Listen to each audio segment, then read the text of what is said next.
This program features live coverage of an African safari and may include animal kills and carcasses. Viewer discretion is advised. Good afternoon and welcome to this afternoon sunset safari here from the great southern tip of the African. Hello. Oh, I think I've pulled out my earpiece. I'm deeply incompetent. Hello, everybody. A special welcome to the kids watching us in various schools in America. Excuse me, I must just plug myself back in again. Deeply unprofessional start. Tuckahoe, Pennington, and the other one was Great Street. Yes, well done. I hope that you are all having a good day at school there, wherever you happen to be, and I hope that this is a slightly more entertaining lesson than some of the other ones that you're having today. Don't tell your teachers I said that. Those were wildebeest over there. They still are wildebeest over there, so let's have another look at them. The other little antelope that you saw were Impala, the most common antelope that we have here. Now, please ask as many questions as you would like to during the course of this lesson. You can ask your teachers. They will then send the questions through to our final control room, where an enormous team of highly competent and terrifying women will take them and then feed them into my ear. That is an Impala doing a little sprint in the Kudu here.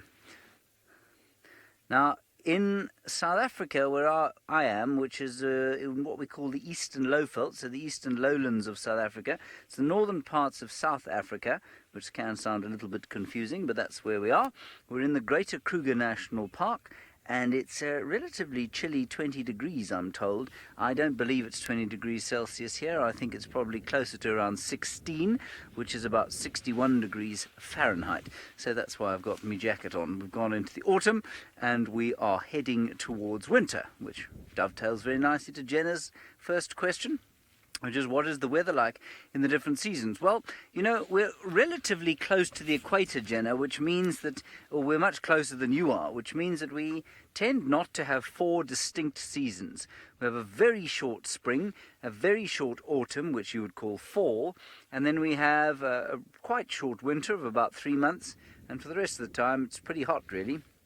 So we're having our little short autumn season now, and we'll go into winter sort of halfway through next month, and then we'll come out of it again halfway through August and go into a very hot kind of dry spring period leading up to the end of October, and then it will start to rain. And then you sort of make your way back around here to the sort of heat of now. Now we're going to go across. I'm not the only one out here. We've got two other people out here, one of whom is Tristan Dix. He's on the hunt for a leopardess, and he's going to tell you about that now. Well, hopefully we will be able to find her a little bit later, but for now, we've gotten a sight of, well, one of our most magnificent antelope that we get here. This is called a Kudu male and really has probably the most incredible set of horns out of any of our antelope that we see here in South Africa. Now, as James mentioned, my name is Tristan, and on camera this afternoon I have Fergus, and it is a very, very warm welcome to all of you, as well as the schools that have joined us this afternoon. Hopefully you're going to love every minute of it, and don't forget to send lots and lots of questions through to your teacher, and she'll send them through to us. Now, these kudu that we've got lined up here, you'll see that there's the male with the big horns, and then there's a little baby at the back there that is still quite small, and so it's a nice mixed herd of females and males all together, and so hopefully they're going to help us with finding the leopard, because they'll bark and make a big sound if they do. Now, Brooke, in terms of the most commonly seen animal that we have here in South Africa, probably the Impala, which is basically a small to medium-sized antelope. I would say James must have had some now when he was kind of opening things up. He would have had maybe some wildebeest and Impalas there together. They're the ones with the horizontal kind of lines on them, and they are very, very common. They reckon that there are well over 60,000 of them in just the southern section, sort of Sabi Sand, southern Kruger National Park, which is a lot of them. So they're a very common species that we see. We see them probably more than anything else. But if we have to take in terms of animals in general, not just in terms of mammals, then the most commonly seen animal that we would have here is probably your termites. So if every morning you come out and you look around, you will find millions of termites moving around trying to build their mounds and trying to harvest grasses and various other things. There you can see a little young male. He'll eventually look like that other one that we saw just now. And you see when they're younger that the boys are not the same color as when they're older. When they're young, they have this more kind of sort of brownish appearance, whereas as they get older they get more gray in coloration, and then they get those massive set of horns which will just help advertise that they're strong males. There's a female that's got her head poking up behind a termite mound. So we're talking about termites. That's what I was talking about. That structure that those kudu are feeding off is a termite mound, and they often are on them. You'll find there's two reasons why animals use termite mounds. The herbivores, like these kudus, they're going to be sitting on there because they're going to be gaining nutrients from that mound. Termites bring a lot of nutrients because when they build their mound, they mix saliva and feces together, and that allows a lot of fertilizer to go into the ground, and they then feed off that, and it makes them, well, they get a lot of good nutrients as opposed to the grasses around. So that's why they use it. They can also use it to spot predators, so it's a good place to be. Now, Ali, how much do a kudu weigh? Oh, look, the male's going to horn the ground. See, he does this from time to time to be able to kind of accentuate the size of the horns. They often pack mud on them. There's also a bit of a situation where they're going to have a bit of scent marking that's on their face that goes onto the ground when they do this. Now, Wiley, sorry, I got a bit distracted there, but a big bull kudu like that, he's going to weigh close to 500 pounds. So he's a very, very large animal. Can even be more than that, can go closer towards 600, but they generally are around 500 pounds. They're a big, heavy animal with massive necks, and then they've got this massive set of horns.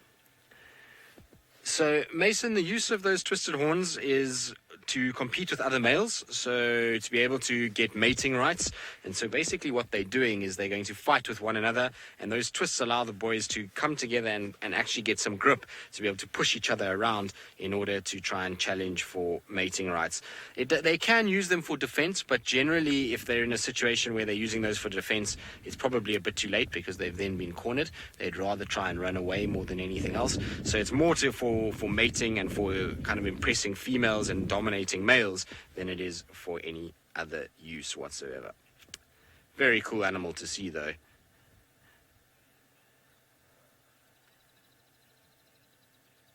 So, JD, the white fur that you're seeing on their backs is all part of their camouflage. So when they've got these little white stripes and blotches and bits on them, generally it's because these guys spend more time in thicker areas. Now, unfortunately, we don't have sun today, and so it's not as easy to show you, but when an animal is in a thicket and sun is shining, the sun that comes through the leaves and the branches causes what we call dappled light. Now, dappled light is basically patches of sun and shade.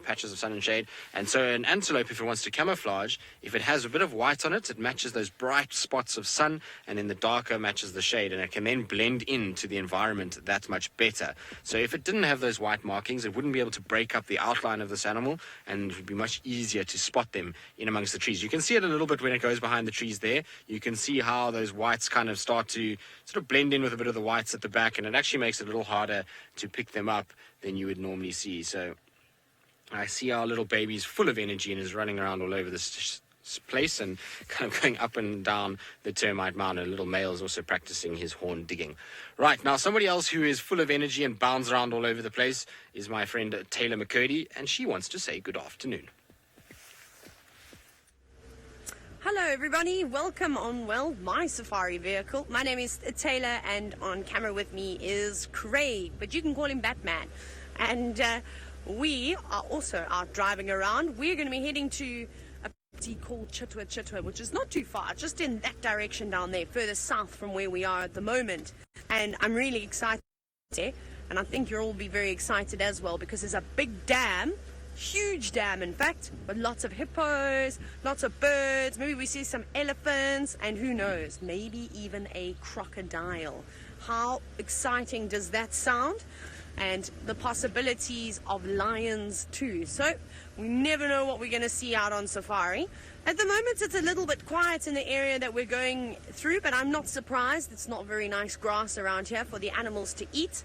And, well, some of the leaves are tasty if you're an animal. I don't find them particularly tasty. Now, Dylan, you've asked about how many different species of lions are there in South Africa. There's only one, Panthera leo, which is the African lion that we get, but they sort of change a little bit depending on the areas that you go. Like, for instance, the lions in the Kalahari are really cool because they tend to have big black manes. That's what they're known for, and they're really big and strong. And the lions down here also get really, really big too, which is quite nice to see. I wish we could actually see some of the Kalahari black maned lions. I was lucky on a reserve that I used to work at. They actually brought them in to change up some of the genetics. And we got to have one big Kalahari maned lion. But like I said, it's only the one species, Panthera leo, which is the Latin name. Oh, speaking of lions, look what I'm going to show you now, Dylan, that you've brought up lions. Can you see those big footprints, Craig? I don't know. There they are. Let me jump out quickly. Now, as I get out the car, Denise, you've asked about what do lions eat. Lions eat meat. They are in the order carnivora. So they are meat eaters. They'll eat impala, zebra, kudu that you were seeing with Tristan.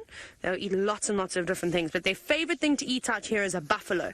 Look how big this footprint is. Hey? It's about the size of my hand, so that must be a big male lion track. And he was walking this way. He's gone down in over there. And I believe that Steve, one of the other presenters, let me jump in, had some lions this morning on Chitwa, which is where we're going. So hopefully we'll be able to find some lions too. We'll have to have a little look for them. But that's quite far. They were seen on the southern section of Chitwa. But they were very busy. Lots of lion tracks going up and down over here. Who knows, it's been a nice cool day. And lions like to move around when it's nice and cool. Perhaps we'll see some on the road in front of us. Right, now I told you about lots of birds down at Chitwa Dam, but there's also birds out here, and James has one. Yes, I do have a bird. It's not a Chitwa Dam, and there are some 450 odd species that are found in the Greater Kruger National Park. In fact, more like 500. I'm talking rubbish. And that's one of them, and it's called a long-billed crombeck. Now, all that means is that it's got a slightly longer beak than the other crombecks, and the crombecks are all known or easily recognized, you can see there, by the fact that they have no tails. Why they have no tails, I couldn't tell you. And that thing is the size of, I don't know, a fairly large ball of cotton wool. They're tiny little birds, probably only about 3 inches long. Isn't he sweet? And what he's looking for is little insects that are crawling around on the bark and on the leaves of that really quite vicious thorn tree. Now, Amelia, you're wondering how close we can get to the animals before they will react to us. Well, Amelia, it depends on the animal, really. If it's a very confident male lion, you can get very close to them. You can park almost on top of them before they'll deign to move out of your way. If it's something like an elephant, well, probably not as close as that. Sometimes they will approach us as close as that. But it was quite obvious, as you saw there with the impala and the wildebeest that we saw earlier on, that they didn't want us to be too close at all. So you seldom get sort of within 100 feet or so of an impala or a wildebeest. And interestingly, you can't get close to them on foot either.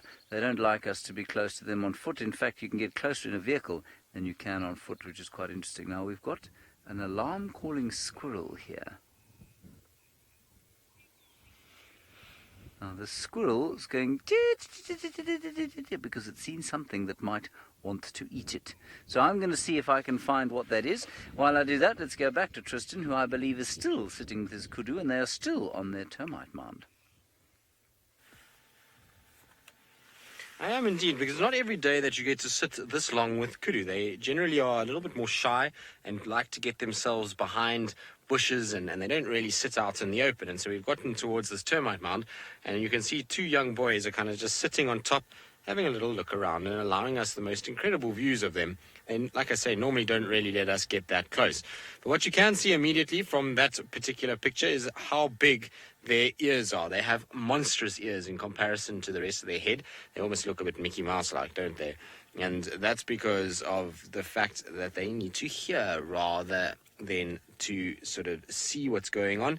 Remember that when I was saying earlier that these guys like thicker, denser areas where there's a bit of bush that they can hide, they'll go there and they'll try and then kind of listen rather than see. So it's important to have those large ears. The bigger they are, the more sound they catch, and the easier it becomes for these guys to kind of pick up predators and to make sure that they have a situation where they're able to stay nice and safe. Now, there's a beautiful bird that's just landed there, Ferg. By the hinds, that's Kudu on the left-hand side, the female, not the male. There it goes. So it's flying up. So it's a lilac-breasted roller that has just come down and was hawking insects from the back of the kudu's legs. So the kudu, as they move, look at the color on that bird. Isn't that incredible? So the back of the kudu's legs will have disturbed insects, and there'll be things like little crickets and grasshoppers and those kind of things in the grass. And as they get disturbed, this bird will come down and grab those and then grab and feed off them. So when there's these kind of antelope species around, it's vitally important that birds follow them, because it makes life much easier in terms of hunting, particularly insects that are very well camouflaged. So a lot of the grasshoppers and crickets and spiders and those kind of things hide out very well in long grass. But when the animals come, then obviously they have to fly away because they get kicked or they get hit by an animal, and then that allows these guys to see them and swoop down and grab them. So it's a very clever technique that they've got. But they are really one of our most beautiful birds that we have here. They are here all year round, and you'll see that they have the most electric blue wings. So you see on their tummy there's this kind of lightish blue. When they open their wings out, and if the sun is shining, they get these really kind of electric colored wings. There we go. You see as it goes down? Beautiful, isn't it? Now, it's obviously found something there, and it'll take off again. Once it's found what it's looking for and eaten it, then it should take off, and we should be able to see those wings again, the beautiful colors on them. They like to go back to the same perch when they are hunting. So they'll fly down, eat, and then back to the same perch, then fly down, eat, back to the same perch. So I'm pretty sure we will see it fly again. We just need to be a little bit patient. I know it's hidden behind the grass. There we go. So off it goes, and it's gone and landed on that side. Very, very pretty. So Pennington, no, the kudu are not eating termites. What they are feeding on is their browsers. So they actually feed off trees. They don't actually even feed off grasses. And what they're eating in amongst the grass and on the termite mound is little shoots of trees that are growing through and little shrubs that we get out here. So they are not carnivorous or omnivorous. So they're not able to feed off insects and those kind of things. They eat just leaves of the tree, and that's how they'll go through the grass and try and find little kind of trees that are growing and little shoots. After the rains like we've had over the course of the last few weeks, it's often a good time for them to find young little plants that are full of nutrients and nice and tender. So they're easy to eat. They don't have much wood on them, which is very difficult to break down for a kudu. So there's the female there. Aren't they beautiful? I think they're amazing animals. Very, very nice. I think what we're going to do, though, is we're going to probably leave our kudus to themselves and let them have some time to kind of feed without us interrupting everything, because nobody's really kind of feeding as well as they would. They're all kind of looking at us every now and then because we will have disturbed things. But not every day that you get to see male and female like that, so that's very, very cool. Nice. Well, let's carry on. Let's see if we can find this leopard that might be hanging around in this area. There were tracks for a female leopard seen in this area this morning, and so I'm going to try and see if I can find her. I hope that she's going to be sitting nicely in a tree somewhere, because often this particular female, if it is her, she likes to get up into the trees and likes to lie there. So it will be a good place to check, especially because the grass is very, very wet. If we go up towards most of these big trees that we have around us and just double check in them, we might just get lucky, which is going to be very nice, because leopards can be tough to find. They're the most elusive and shy of our big cats, and sometimes makes it very difficult to kind of get them on camera. So we'll hopefully get something this afternoon. Just trying to look on the road. You'll see that I stick my head out every now and then, and the reason for that is to look for any signs of their footprints. So they leave this beautiful little pad mark on the road, and that then tells me which direction they've headed and which way I should be checking in order to try and find them. So it's a clever way to go about things. Right, now from one antelope to another, let's send you across to Taylor with the Waterbuck. Look at the teeny tiny little waterbuck that we have here. They're really, really cute. There's 3 of them all sitting away from mum. Well, they don't all belong to one mother, because waterbuck typically only have one calf, so that's what we call a baby waterbuck, a calf. And look, it's a beautiful bright blue bird, also called a Birchall starling, running around. Now, there's lots and lots of different animals here. It's really, really quite cool. So I want to show you them all, and then we'll start talking about them. There's also some warthogs, and I think we should show you the warthogs because I know how sneaky these pigs can be, and they don't like the vehicles, and they normally run away. But how cool is that? And I've seen these warthogs before too. Now, a fantastic question from Ray about how do the different species interact with one another. Now, if you look very carefully on that warthog, we'll use just the warthog and this bird as an example. That is called a red-billed oxpecker, and the warthogs have an awesome relationship with these birds, but these birds also have the same relationship with lots of other animals. And basically what happens is that bird is feeding on the ticks and parasites and things like that that are living on that warthog. So basically, that bird is like a grooming service. They come through and they clean the warthogs. So the warthogs get their hair brushed and all the ticks and things taken away, and the bird gets a nice meal. And also, if there are any predators around, I suppose those oxpeckers, if they see a lion sneaking in the grass, they're probably going to fly up in the air. And the incredible thing about animals is that even though we might not be able to understand them, they all speak the same language. And they all have different alarm calls for different types of predators, for lions, for leopards, for hyenas, for birds of prey, the raptors, and things like that. So they all help one another. So the fact that there's waterbuck here, there's the warthogs, they're all actually helping one another too. So this is another type of symbiosis. By living together, different species of animals, they're going to help keep an eye out and look out for predators too. So maybe those little waterbuck are very nervous and they see something and they think, well, something's not right. They might give an alarm call, and then the warthogs will go, hey, what are the waterbuck talking about?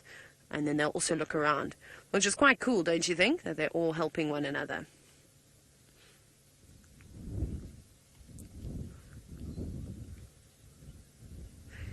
Now, another question from Dylan, or perhaps it's a different Dylan. Either way, it's awesome to have all of these questions, and it is, are these waterbuck related to those kudu that you saw with Tristan? Now, you may have seen a black bar. That's just our roof to protect us from the rain. Luckily, we don't have any now. So they are an antelope, but they are not in the same family as one another. So they're different types of antelope. We might see some Impala or some bushbuck, which are related to kudus, but the waterbuck isn't. Look at that. Now, it does look like that's the mother of the 3 waterbuck calves, but it isn't. So sometimes what happens with the animals out here is somebody gets put on babysitting duty, and that's exactly what's happened, is that the other female kudu are just out grazing, probably quite close by, and those little ones are all sticking together. They're forming a little play school. So they'll keep one another entertained, but they don't want to be running around too much because they're going to draw unnecessary attention to themselves, and something like a lion or leopard is going to take advantage of that. So they normally just have to sit still in the long grass and hide away.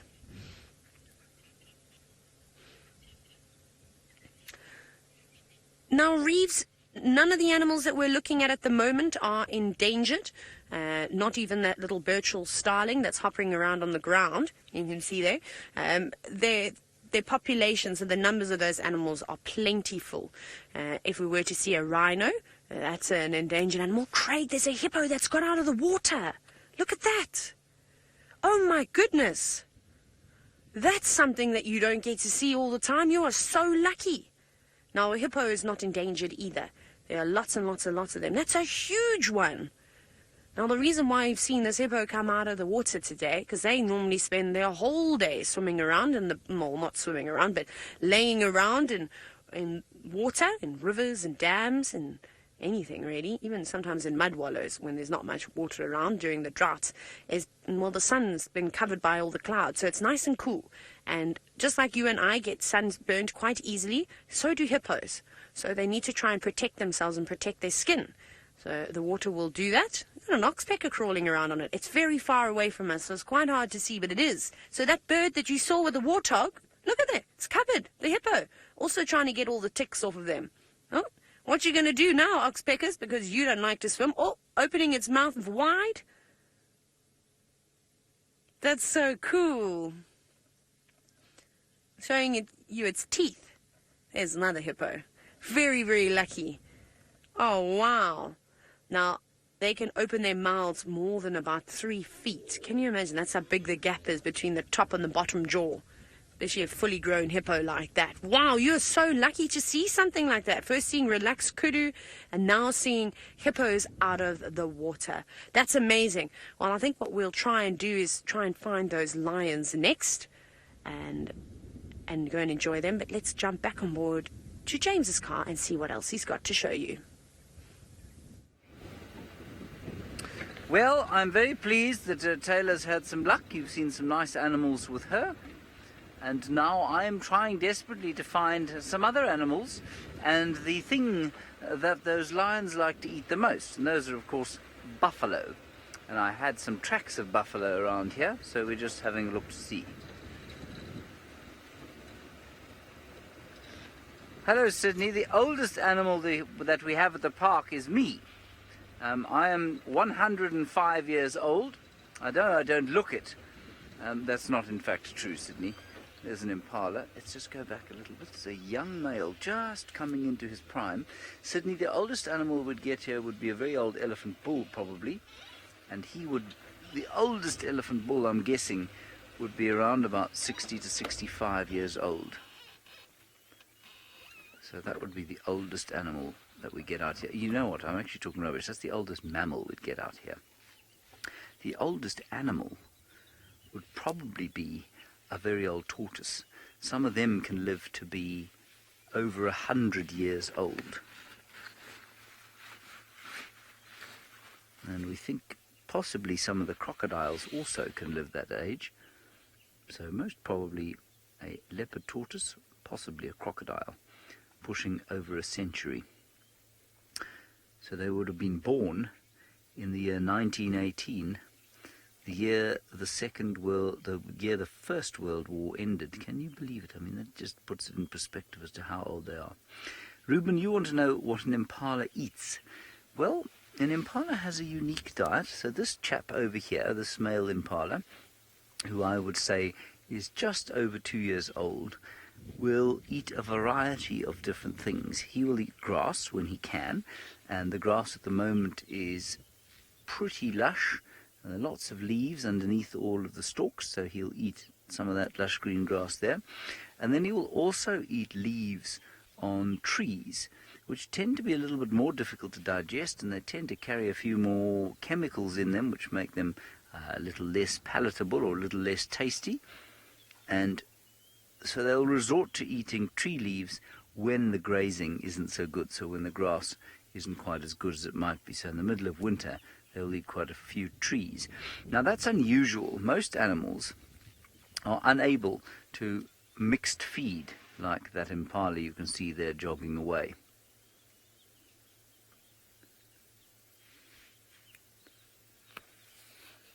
Right. So that pole in the way, by the way, is just a pillar because we have got a roof on it. It was very rainy today. Herbie, just stand by. I'm live. I'm just getting on the Game Drive radio there. And obviously none of our equipment works very well if it's wet. Now, Sophie, if we look at this impala again, you want to know why he's constantly shaking his tail and his ears. Well, I want you to imagine, there he is, I want you to imagine that you are standing next to an enormous pile of deer or horse dung, and imagine the number of flies there are around that dung. Now, you'd be swatting away with your hands. Now, an impala, of course, does not have hands. This impala is inescapably short on hands. He's got ears, and he's got a tail to flick around, but he can't waft the flies away with the tops of his hooves. And so that's why they can shake their skins and move the skin. There's a fly, you can see on there, is it? Yes, it is. Is that a fly? No, it's a stick behind him. Anyway, there are lots of flies and ticks and fleas and parasites and things that exist on the impala skin, and so they can shake the skin completely unlike you and I can. They can move their ears and shake them around. Obviously, they move their ears to be able to hear in all directions, and then flick their tails to move ticks and flies off their bodies. Now that is the most common antelope that we get here, and those are the ones that we had at the beginning. Now I've got a very loud radio in my ear. I'm not sure, somebody's waffling along, so I think we're going across to Tristan, and I think that he is going to show you some footprints in the sand. We are indeed. So these are the footprints that we're looking for, except not for a leopardess. These are footprints for a male leopard. So this is for a boy that walked around during the course of this morning. Unfortunately, there's a bit of rain that's fallen on top of them. Now, I'm going to show you why that we call these a male leopard track and not anything else, because there's a few easy ways to sort of tell whether or not they are a leopard. So the first thing is that if you have a look at the toes in front here, you've got 1, 2, 3, 4 toes that are quite nice and round, or oval shape, should we say, and there's no evidence of any claw marks on the front. Now, if it was a hyena, those toes would be packed very close together, and you'd have a situation, and I'll do it for you, where you'd have that, where you get like a banana shape on the toe because the toes are so close together. The other thing that you'll have with a leopard is that at the back you've got 1, 2, 3 lobes that come down at the back. A hyena would only have just 2 like that. Now, these particular tracks I was saying are before the kind of heavy rain. After the heavy rain, but we still had a little bit of soft rain on top. And I can tell you that because if you look at this track here, it's kind of clear because of the deep sand. But if I make a new track, look at the difference in that track. You see how crisp the edges are. There's no sort of decay of the edge at all. The edge hasn't sort of crumbled, and all the stones inside will be nice and sort of smooth, and they would have been compacted in. Whereas this one, there's a few little loose ones from where raindrops have hit and disturbed the particles of sand. So it's most definitely from sort of during the course of today. Hopefully we'll be able to find him. It must have gone kind of southwards, and sometimes this male, either he is going to cut a little bit further to the east, or he's going to have a situation where he's going to cut further south. If he cuts further south, we're probably not going to be able to find him, but if he goes more east, then that's a good sign. Now, his favorite prey animal is actually just in front of me here, which I will show you shortly. There we go. So, Lucy, they reckon that in the Greater Kruger National Park, there is about 1,000 leopards. But I think that's, 900 is actually what they think, but I think they're a bit short there. Just in the Sabi Sand section of the Kruger Park, which is 120,000 of the 8 million acres, there is about 100 of them, just over 100 of them. So there are quite a few of them in this particular section, and it's one of the best places in the world to find leopard. And so a lot of people travel from all over the world to come and see leopards. Now, I was saying that this is one of their favorite prey animals. These guys in front of us are called warthogs. And the warthogs are an animal that spend a lot of time in open clearings like this, particularly on grey, overcast days, because they know that if they're going to be hunted, and being in the thickets is not going to go very well for them. So they prefer to be out in the open like this, and they're able then to see what's going on and make sure that they don't get themselves caught by a leopard. And so they'll move around here, and they use their big nose to dig up bits of roots and tubers and grasses, and that's what they're going to feed off. That's their favorite kind of thing, is all the little grasses that are growing. And at this time of the year, because there's so many seeds on the grass, you'll find that they actually don't spend as much time digging as they will in the winter. But it's basically a female with her sort of litter from not last year, the year before, and then her litter from last year. She normally gives birth around October. That's when they generally have their little ones. And you see how they feed. It's very different to a lot of other animals, is that they go on their knees. And the reason they go on their knees is because then they don't have to stretch their neck. It's a much easier way of feeding than if they have to stand up on their legs. So very funny little animals, warthogs. They are full of the joys of life, and they as much as they're not the prettiest animal out here, they've got lots of character, and that means that they're quite endearing to a lot of different people. I think they're quite cool. I like them. But like I say, our leopards love them. And so if we have a situation where we've got kind of leopard tracks in this area, it could very well be that leopards might have even been trying to kind of go after these guys and potentially could have been hunting them at some point. Now, Nikki, I'm sorry, I don't have your comms at all anymore. They are almost gone. So, Claire, I think it was Claire, warthogs carnivores. So, no, they're not carnivores. They are animals that eat grass, as you can see. In front of us, they are eating grass. They are not going to be eating meat. But, Nikki, if you're talking to me, I can't hear you. I can just... Are they herbivores? Yes, they are herbivores. But I honestly cannot hear you, Nikki, so I think you're going to have to go to somewhere else while I try and fix these comms, because I don't hear a single word that you're saying.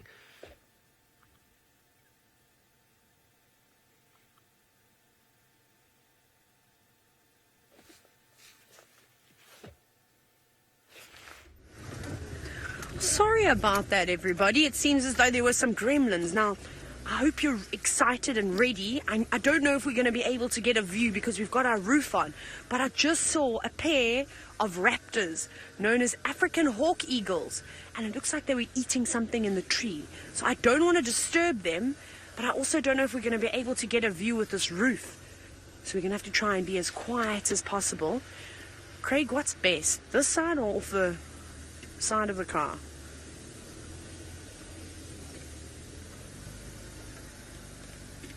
Can you see? Straight in there. Here we go. Look at that. That's so cool. Now, you can't really see it, but I don't want to get too close because I'm going to disturb them. But it has got a meal. I don't know if it maybe caught a squirrel or if it was eating a scrub hare. I have no idea. Maybe it was eating another bird. But it has got something. And there were two of them. There was the other one is, you can't see it now, but it's flying around. I think it'll come back and join its partner. How cool is that? That is really amazing. You're so lucky to see these birds. I can't tell you how long it's been since I've seen an African hawk eagle. Well, not as good of a view as this. Sometimes you see them as a flash flying past. Are you call? I think the other one is calling. You see, Craig, just so you know, you can see it just landed. We got it. I can hear it calling. I can't actually see it anymore. Oh well. We've still got this one at least. Very cool. Now, we basically just drove under the tree and I saw the flash of white. And one of them flew away and the other one I looked up and I didn't stop. I kept on going. You see, you learn these sneaky tricks as a safari guide. Sometimes the best thing is to pretend you didn't see the animal and carry on driving past. Like I said, I didn't want to park underneath it. Firstly, because I wouldn't be able to show you, which wouldn't be fun. Oh, there we go. Look, it looks like it's going in to eat whatever it's got. And you can see its crop, that big bulge on its chest, is very full. Oh, look, it's holding it. What have you got? Is this a squirrel? Now, Dylan, there are plenty of animals out here that eat termites. There's a bird called a Wahlberg's eagle that just loves to eat them. And it wouldn't surprise me if something like an African harrier hawk, not an African hawk eagle, sorry, that's what this one is, when there are lots of alates that are being released to the princes and princesses of the termites. They're the ones with the wings. Sometimes people call them flying ants. I think that these birds would also eat them. I can't even see what it's got there. But you see that very sharp hook on its bill? That's how you know when animals are eating lots of insects or they are eating meat. It's because they need that to tear into their prey. Remember, these birds don't have teeth. They don't have teeth like a lion or a leopard or a hyena. They've got to use their bill. They tear chunks off and then they swallow it whole. They don't chew their food. That is so cool to see. And the reason why there were two of them is because they are what we call monogamous. So they mate for life. They'll find a partner and they'll stay with that partner for as long as possible. And I think that other bird that I heard calling was actually a a hornbill, an African grey hornbill, but I can't see it at the moment. Wowee. Very lucky. Now, it's got a good spot. I don't know how much more food it's going to be able to fit into its crop, though. Look how big it is. And I wonder if the other one was eating on it too. I mean, a squirrel would be a decent meal.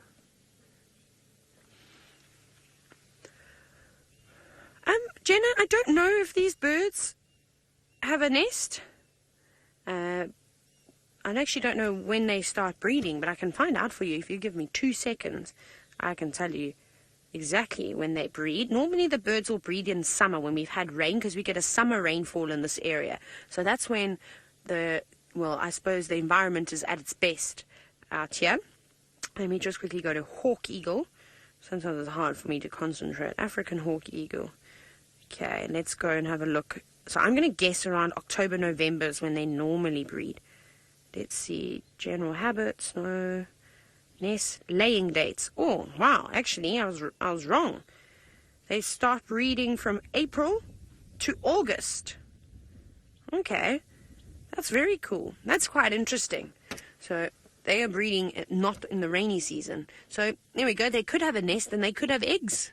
They wouldn't lay more than about 2 eggs, and probably only 1 chick would survive. It's not an easy life. And these big birds, they make platform nests. So just lots of sticks wedged between some trunks. Now, Parker, the biggest bird in South Africa is going to have to be an ostrich. I think that's going to be the one. That is the biggest. However, we've got some other really cool birds. We've got a Goliath heron, which is the biggest of all the herons. We have also got Kori bustards, which are the heaviest flying birds that we get in South Africa. How cool is that as well? So there are lots and lots of big birds. And then we've got massive eagles, martial eagles, which have got huge wingspans wider than the length of a door. How crazy is that? So there are plenty big birds, but the ostrich will take the cake in this case.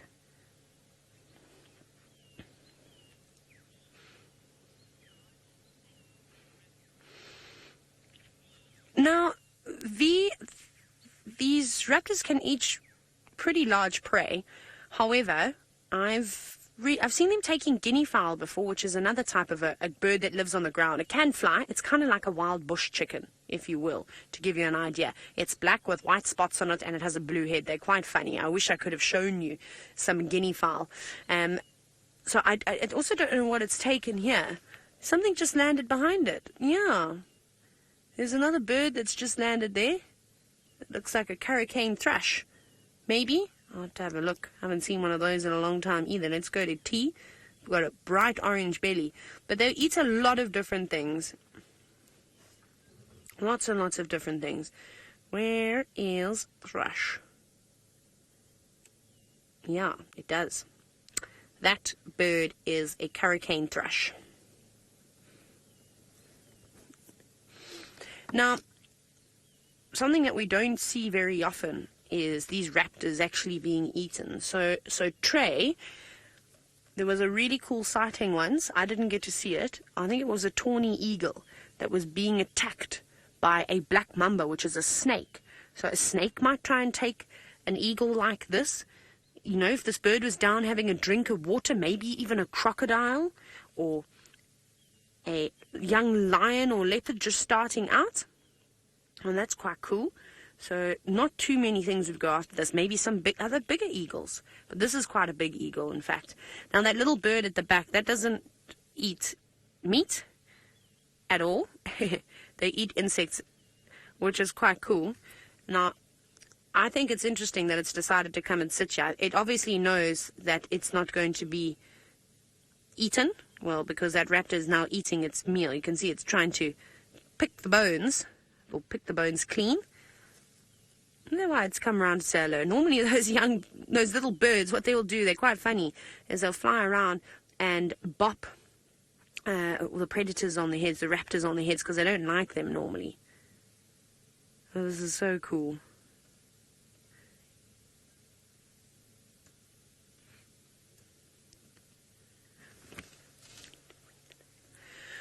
Awesome. Well, I hope that you've enjoyed this school drive with us today. Big thank you to Great Neck Middle School, Tuckahoe Elementary, and Pennington Middle School for joining us today. It's been absolutely wonderful, and I think you guys got to see a whole bunch of different animals. But remember to do your homework, listen to your teachers, eat your vegetables, and all those wonderful things that I'm sure your parents tell you all the time. But from all of us here at Wild Earth, we hope you have a wonderful day, and we will see you all soon. For the rest of you, I'm going to send you across to James. Hello everybody, there we have a white-backed vulture flying, and very odd that it is flying, of course, in this sort of weather. The reason that it is flying, of course, is not because it is frightened of me, but Herbert. Herbert is out tracking at the moment, and he didn't know that we were looking at the vulture, and the vulture flew away.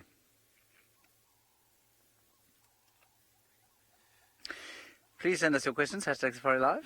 I think that's all I'm supposed to say. I nearly did the email thing again. That's how long I've been away from this. Rather, use the chat stream on YouTube as well, if you would like to. Send us any questions you like, and we'll do our level best to answer them for you. Herbert, where is Tundi? The last tracks are coming this way. Last tracks are coming this way. I could easily have driven over them, but I don't think I have. No, thank goodness. Well done. All right, where would you like us to go? Check Hyena. Hyena Road. Okay. We'll go to Hyena Road. Good luck, Herbert. Watch the vultures. Okay. Thank you very much for your kind words of welcome back to Djuma, where I cut my teeth in this live game drive malarkey that we call work. I am, of course, I forgot to mention this at the very beginning, reunited with Vium on camera. There is his unusually long thumb, and we will be together again on walk tomorrow, which will be quite fun, won't it, Vium? Yes, you see, he sounded very enthusiastic about that. Unless it's raining, in which case we will be in the romance of the tent. Very nice. My thumb is normal size. Good. Okay, well, there's some birds. Let's have a look at them. Try not to film the pole.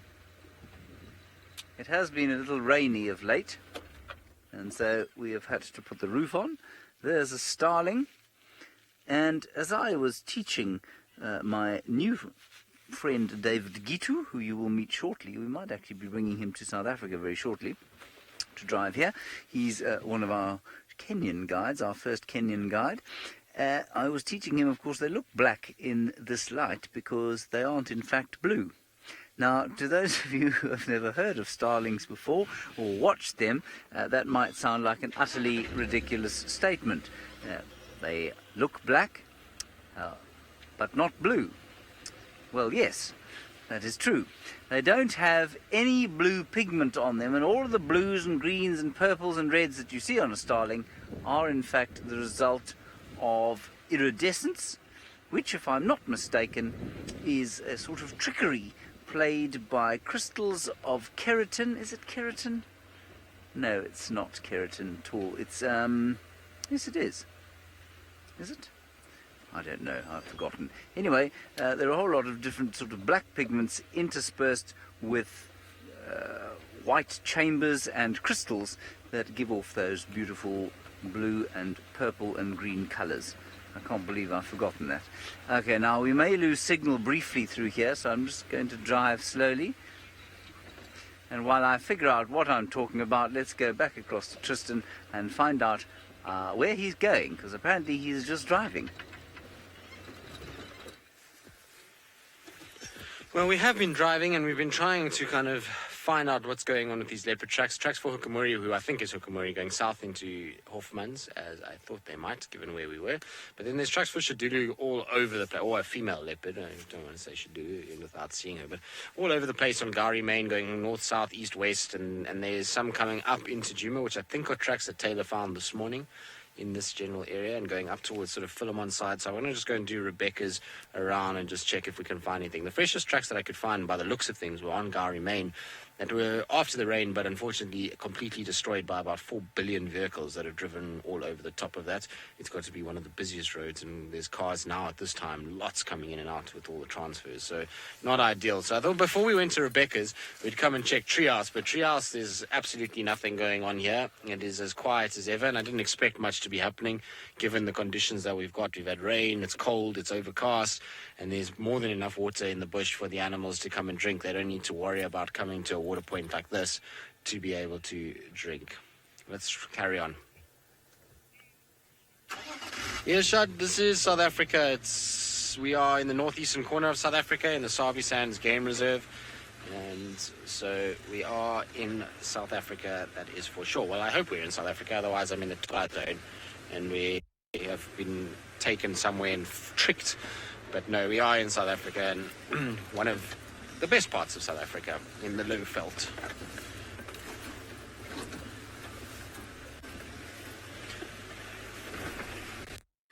Right, so I'm going to carry on. In the meantime, let's send you off to Taylor. Right. Guess what? We trying to find the lions, but we're doing all sorts of other wonderful things. How amazing was that pair of African hawk eagles? That was incredible. That's already the highlight of my drive. I just want to stop here. We went back past and I found this feather. And there were lots of them they've all been blown around. So that's, I think, what they caught is obviously a ground bird of sorts. I think it's from a Natal spurfowl, this feather. I'm going to add it to my feather book, although I'm going to probably get it confused with the nightjars because it looks quite similar, but it was too big to be a nightjar. So that's what I think it was. I think it had caught a nice spurfowl of sorts, which was very cool. Ooh, better get that feather in there. Drop that in. And then this is apparently the area where the lions were last. Oh goodness, I don't know why cars jumping like that. Where the lions were seen, and I know Harley from Chitwa has said he'd relocated on them, so I'm just not exactly sure on where we need to go. So I'm just gonna concentrate. Now, I'm not really sure what happened this morning. I didn't have my Game Drive radio on. I was also driving around in Djuma, but Steve had found some lions here in Chitwa, or he responded to a sighting rather, and I don't really know if we figured out which pride they are. I don't think they're in Nkuhumas. So there's talk about the Sticks and possibly the Torchwood pride, although Tristan mentioned something about what about the Kumbala pride. I think that's what he said. I don't know them. I don't even know the Torchwood pride. So we will hopefully do some more investigating with all of your help. So all the Inspector Gadgets out there, get ready, as hopefully we're going to find them. Did we miss something here? I thought they were on the road that was just east of the airstrip. Let's ask Ari again. This way. We'll let Ari from Nkoro go first. We shall follow him into the sighting. Also, I've got to do like a 37-point turn, and I don't think it would be fair to try and do that in front of him. Okay. Bounce. Let's go. So keep your fingers crossed that these cats are going to be laying out in the open so that we can get a better view. Okay, right, thinking caps on, everybody. Who's going to do some research about the Kumbala pride, trying to find out how many cubs they have, how many lionesses are in the pride? Let's jump on that. Someone who's willing to help me. Hashtag Safari Live, let us know, or via the YouTube chat. Crikey. Just overhead. Oh. Apparently we're getting a few gremlins here. I may have been, Nikki, our aerial dropped down. So that just may have been it. Is it all sorted? Craig's got it fixed. And for branches. Mon Auntie, you've said that they weren't then kahumas because they had brown eyes. Well, that's, we know is true because there's 2 lions in that pride. Well, my favorite little sub-adult lioness, she has got brownish eyes, but the rest of them have got golden eyes, and then Amber Eyes has got the most gorgeous eyes that are not brown either. So it's either going to be the sticks, the torchwoods, but if it's the sticks, we will know straight away. I don't know if Steve has seen the sticks before because obviously they've got quite a bit of mange on them, unfortunately. So they're quite easy to spot. So I actually don't know how many lionesses are in the Torchwood Pride. For some reason, I'm thinking 4 lionesses. Is it 4 lionesses or was it like 9 lionesses? Is it even more ridiculous? I don't know. You'll have to just to remind me again. I know that they've got 3 young cubs though. Okay, well, we're going to try and get into the sighting where we'll be able to maybe do a count if we're lucky. Off you go in the meantime to James. Yes, off you have come to me. I'm driving along Hyena Road without much success, I must tell you.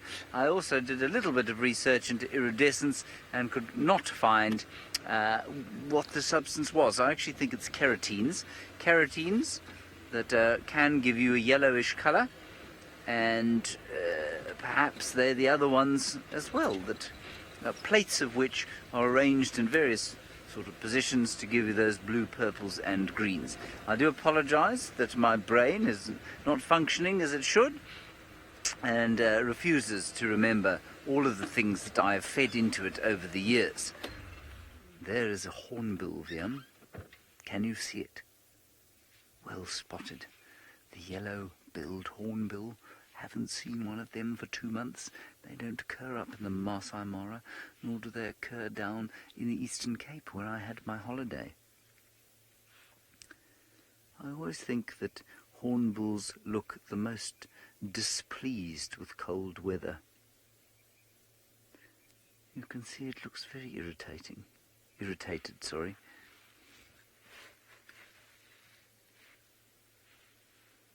Puffed out feathers. And while Nicola, who's directing this evening, tried to tell me it was 20 degrees Celsius, which is round about 70 degrees Fahrenheit odd, I beg to differ with her. I think it's much colder than that. I think it's probably about 61. And that's why they've got all their feathers puffed out. They've found something to eat on the ground there. Let's go and have a look. Probably termites.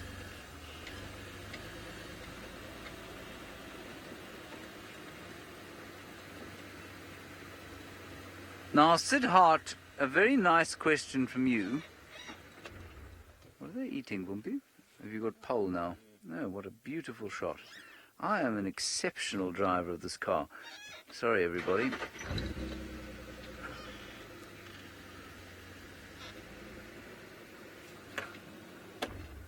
Let's see if he won't come down and start eating again. I'm going to be very quiet while I answer Siddharth's question. Siddharth, you say, where have all the elephants gone? Oh, yes. The elephants, Siddharth, have gone, yes, absolutely. Where they've gone, well, no one knows. They go all over the place, of course. The more interesting question, I suppose, is why have they gone? And I think the answer to that possibly lies, and this is purely my own sort of little theory based on what I know about the little I know about trees and giraffes. I think that elephants come into an area like this and, you know, they have a fairly devastating effect on the vegetation. Now, we know that vegetation can communicate. Certainly trees of the same species do it with pheromones, and there's a lot of evidence to suggest that trees that are not of the same species can give or can communicate under the surface of the soil through fungal mycelia, like a sort of internet web. That's quite interesting. You can look that up. It's very sort of almost unbelievable, really. And I wonder, because elephants do come in there everywhere, and then suddenly the next day they're gone, and you don't see them for a week or two, and then they come back again. And it's not like there's one elephant every so often. They're not sort of evenly distributed. They're either here or they're not here. And I think that there could easily be some kind of sort of localized and large-scale localized vegetative response or vegetation response to all the trauma that the elephants bring upon an area like this because they have to eat so much. And I wonder if all of these trees out here don't start producing their chemical toxins when the elephants are around, and eventually the bush becomes almost unpalatable to the elephants, they move off to somewhere else, these trees start to or cease producing the chemicals that make them distasteful, and then the elephants come back. So I'm guessing there may be something like that happening, but I'm not sure exactly. There appear to be plenty for elephants to eat around here, so why they should all have moved off, I'm not sure. But also, when the weather's like this, they will go to the bush where they're much more difficult to see. All right, my signal isn't good. I'm going to get on the dam. While I do that, back to Taylor and the tree. And something. Sorry, having a little chuckle there. So we've followed Ari in, and we've now got the lions, but unfortunately it's not the greatest view, as you can see. We will try and do a little bit of repositioning at some point to have another look, but that's kind of all we can see. I don't know what they killed this morning. I'm not sure if Steve saw what they killed. I think he had an even worse off view. I can't tell you how many lions are in this pride, which ones are females. So before you all start racing and asking me those questions, I can't tell you. I don't know just yet, because what you've seen is the view that we've had. All I can confirm is I've seen one sub-adult and 2 lionesses. That's it. But there was a pile of them. They did get up just a moment ago. They were holding a skin of something and then ran in sort of that direction. And so hopefully at some point we are going to get a better view. But like I said, they could be any lions right now. There could be a big male in there and I wouldn't be able to tell you, I'm afraid. Yeah. So we'll just have to wait and see. Hopefully they keep the sighting a 2-vehicle sighting, because it's not really nice. I mean, this is the view. There's only one nice view for one vehicle, and then the other vehicle kind of has to take a little bit of a sort of step back. But anyways, I hope you've done your research to try and find out who they are, which will be quite nice. And there's one coming through now.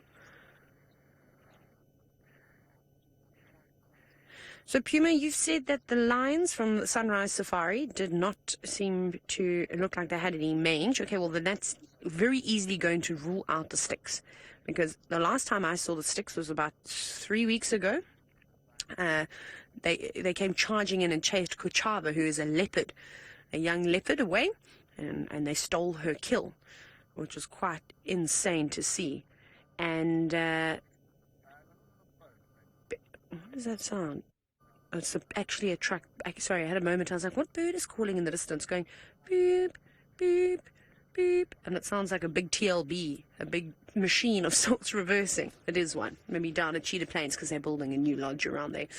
So then it's not going to be the sticks pride. Like I said, the sticks are very, very easy to see because they're fairly major. Oh, wonderful. There we go. Let's quickly get the view here. Hello. So there we go. Who is it going to be? Now, I know the Torchwood Pride had some older cubs that, I can't remember. I've never seen the Torchwood Pride, unfortunately.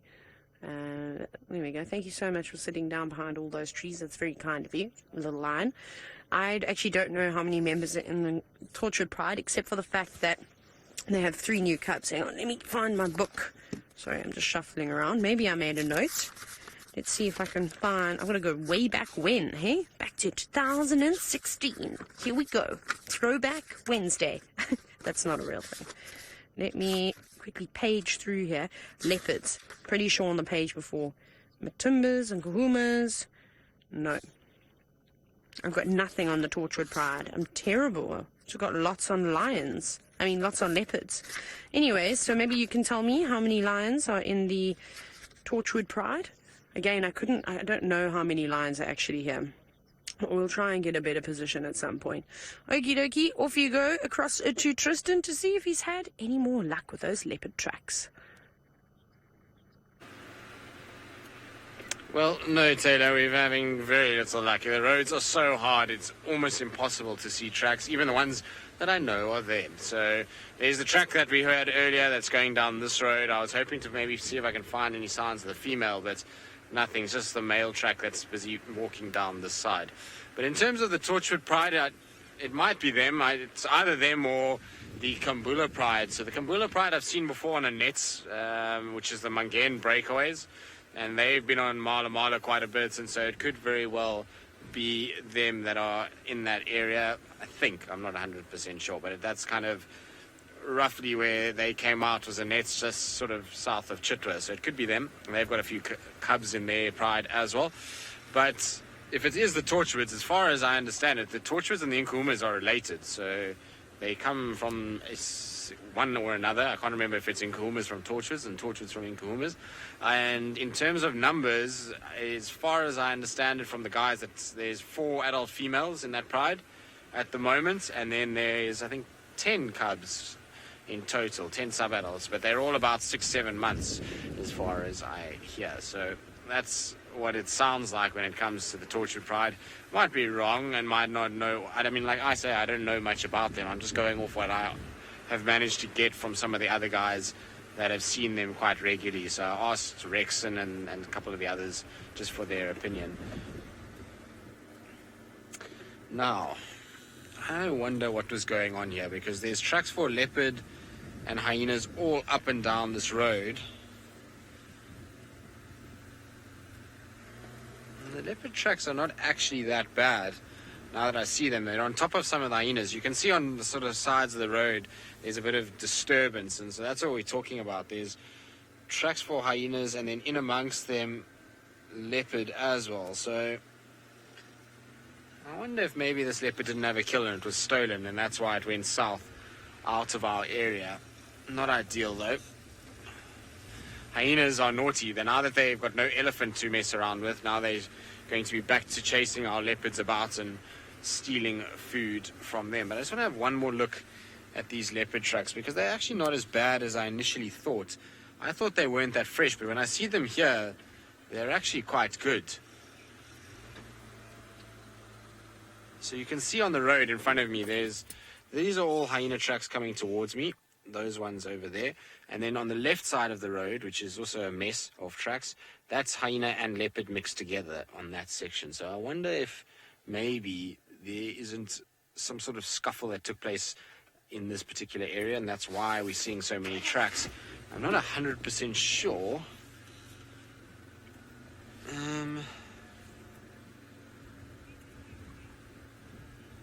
But there's definitely leopard mixed in with these hyenas, and it seems as though they all kind of went after each other. But these tracks are actually fresher than I first thought. They're pretty good. So let's see if I can maybe double check exactly what happens here. And while I do that, let's send you back across to James. That's Buffelshoek Dam. I have never seen so many hippopotami in this waterhole in all my years here. All 3 of them. Yes, 3 is what I said. I have never seen 3 hippopotamus here, but now Nicola has just ruined my day by telling me that there were in fact 6 here. So let's go away from the hippopotamus and across the dam to the worst parents at Djuma.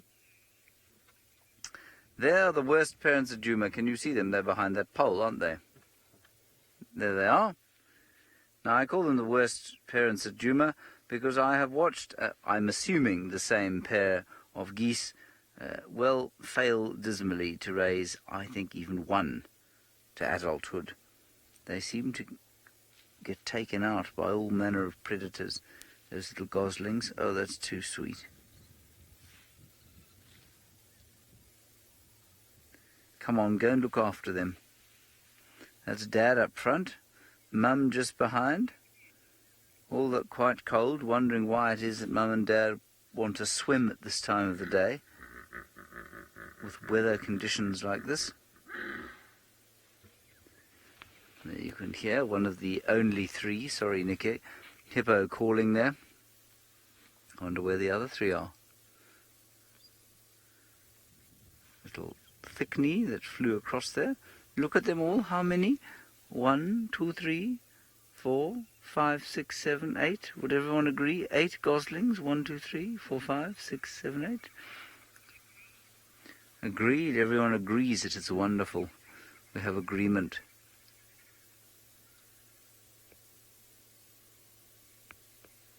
Yes, I think they're now going to go across the way. Now, I haven't found anything. I've heard that there's a heron that has been hanging around this dam. It likes actually to swim. It doesn't stand patiently on the side, but actually swims. Now, I suspect what's going on there is that it's bathing. And if it's doing it very often, then I suspect it probably has some sort of skin condition that it's trying to get rid of. But of course, almost all birds, if it gets hot enough, will get into the water they might take a dip in the water if it gets very hot. And I don't see why a heron should be any different. But I don't think it's been that hot up here, has it, Liam? Humid.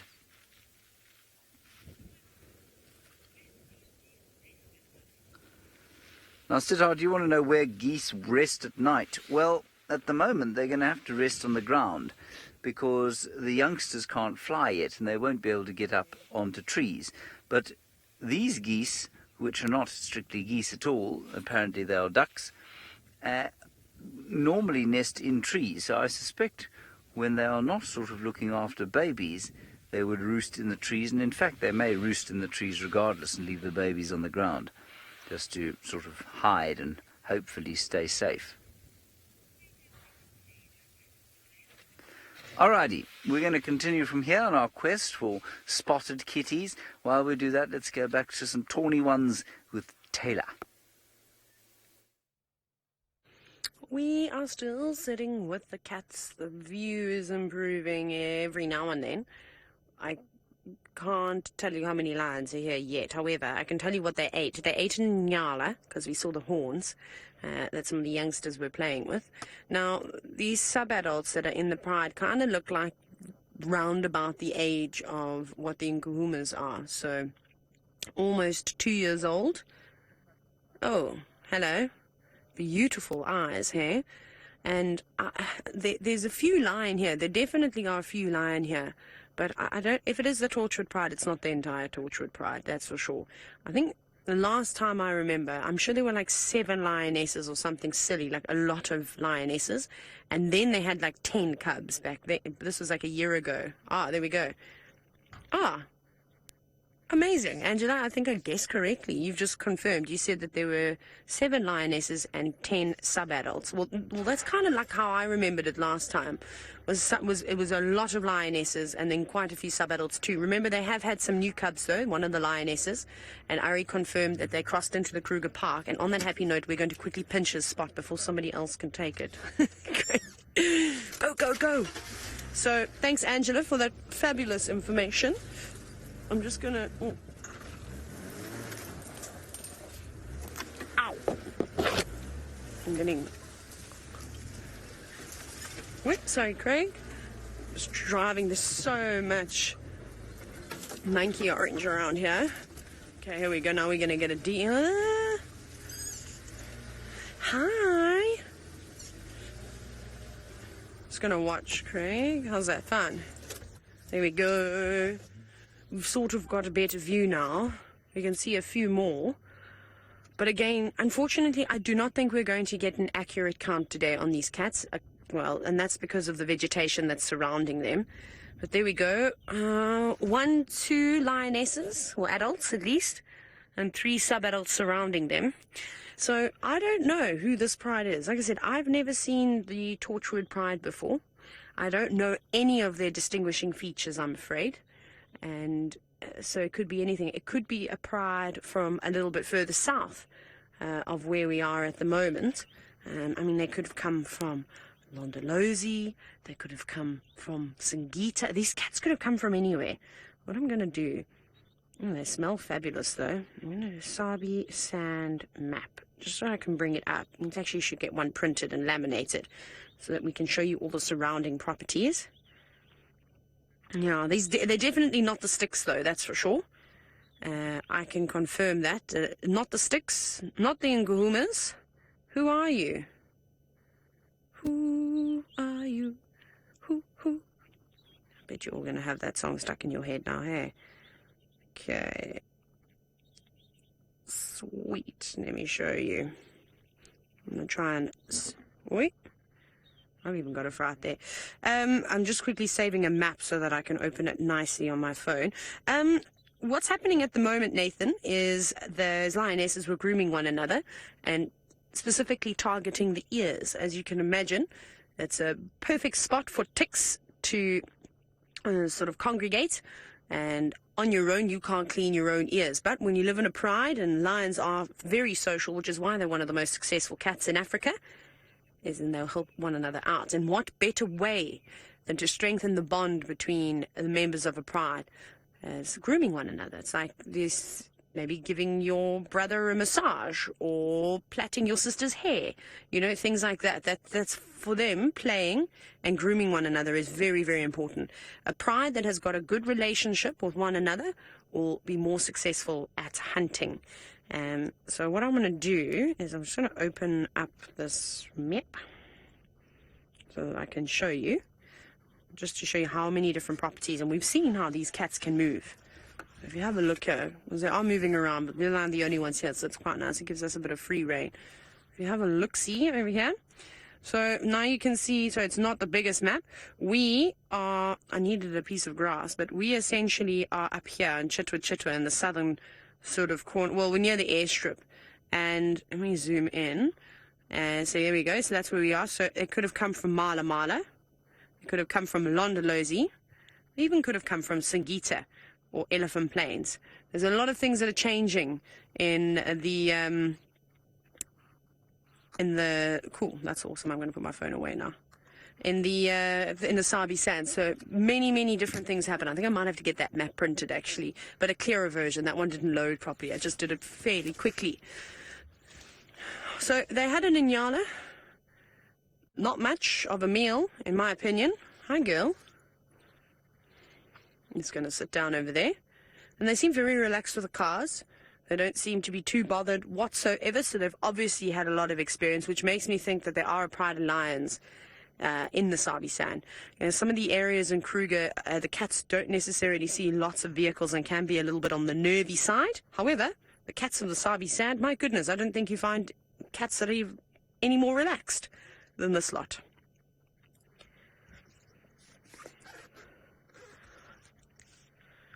Now, Matt, not really. This isn't really the Nguhuma Pride territory. Maybe at one point, however, I don't know when the Nguhumas were last seen on Chitwa.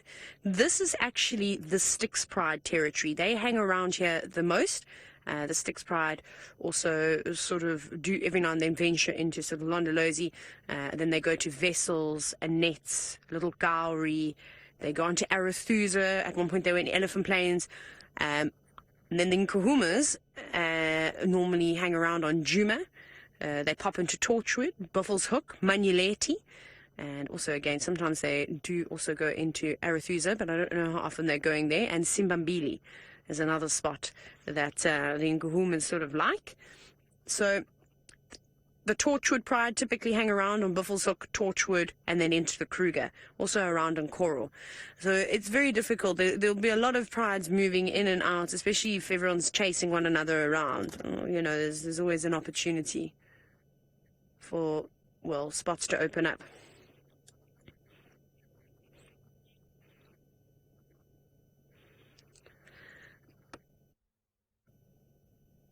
Now, Nathan and Paul, both asking very similar questions, basically about why have the lions come to the spot, you know.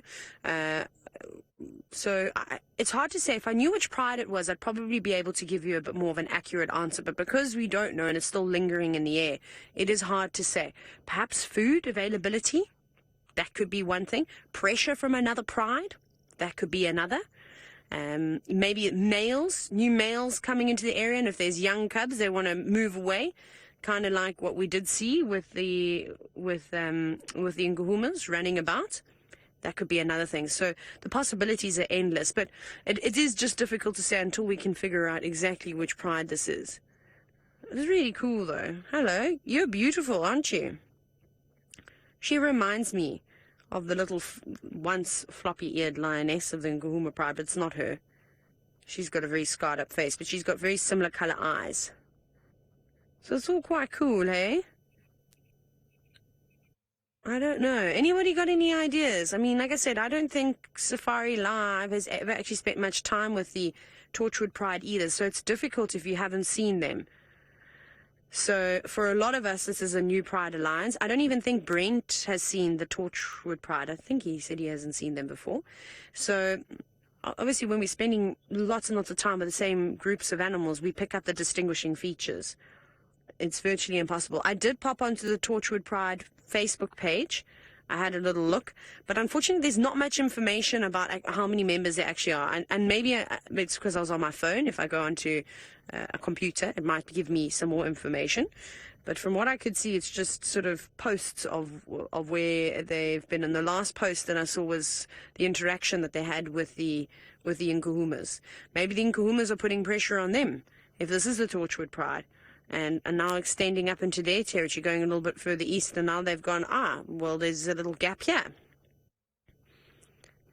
So who knows? It's a mystery. It's a very cool mystery, however. A very, very nice one. But like I said, one Inyala bull, not a particularly big meal, just a little snack, a little taster. Very cool. Right. Well, we're going to try and move around and see if I can do a bit of a count now that they've settled down. Off we go to James, who's got a raptor.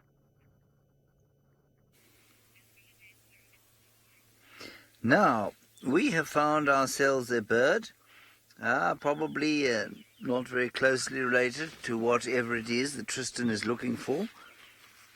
Oh, that's very exciting. The radio's going crazy around there with all of the noise that Herbert has managed to hear of Impala alarm calling. Right, so this raptor is, of course, the... Everyone together? 1, 2, 3... No, it's not a starling, it's a brown snake eagle, everybody. That's what it is, a brown snake eagle. And it is sitting upon a black monkey thorn. Well done. Good. I'm glad you all still remember that. The black monkey thorn's botanical name, for those of you who care, is called Senegalia Burkii. Senegalia Burkii. Now, Nicola has just pointed out that I haven't told you why this is a black monkey thorn. Well, I shall tell you now. Thank you, Nicola, for pointing out the deficiencies in my presenting skills. What we have is a tree with very small leaves and hooked thorns, which in this area means one of two trees. It's either a knob thorn or a black monkey thorn. Now the knob thorn's leaflets, I need to find one a little bit closer by in order to show you effectively. Oh, well done. Very good, VM. So there's a knob thorn, and you can see the leaflets. Let me get out of the car and stop being lazy. I'll go across to it quickly. Nicola, if you need to cut away because Tristan finds the magnificence, just do so. I shall forgive you.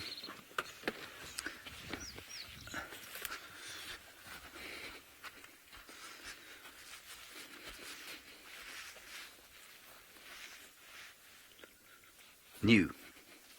On sale, I found them.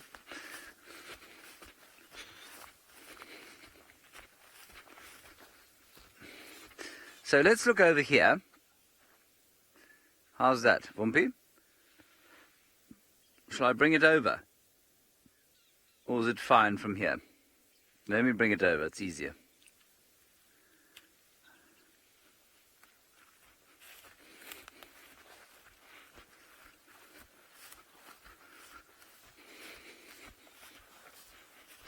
All right, so what I have in my hand here is in fact one leaf, okay? Yes, one leaf. And it's called bipinnate, which means that it's split twice. So that is one leaf, and then the leaf is split into leaflets, and each of these into pinna, and each of the pinna has got leaflets on it. And what you find with the knob thorn is that each of the pinna. Is this right? I think it's the leaf, leaflet and pinnae. Each leaflet only has between 2 and 4 pinnae on it, so between 2 and 4 of these things.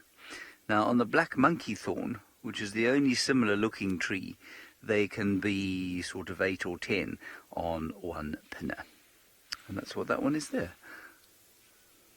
Got it? Yeah? Good. Excellent. And of course it used to be an acacia, but we're not allowed to say that anymore because the Australians have taken that name for themselves. And so now that one is Senegalia beckii, the black monkey thorn. Thank you. Let me plug myself back in so as not to incur the wrath of the final control. There we go.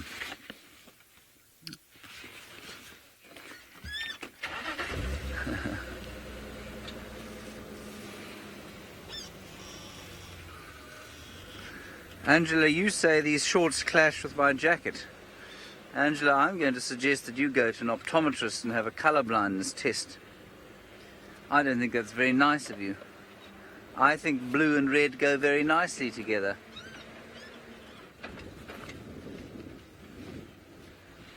I'm going to have to disagree with you, Angela. Huh. Can't even believe it.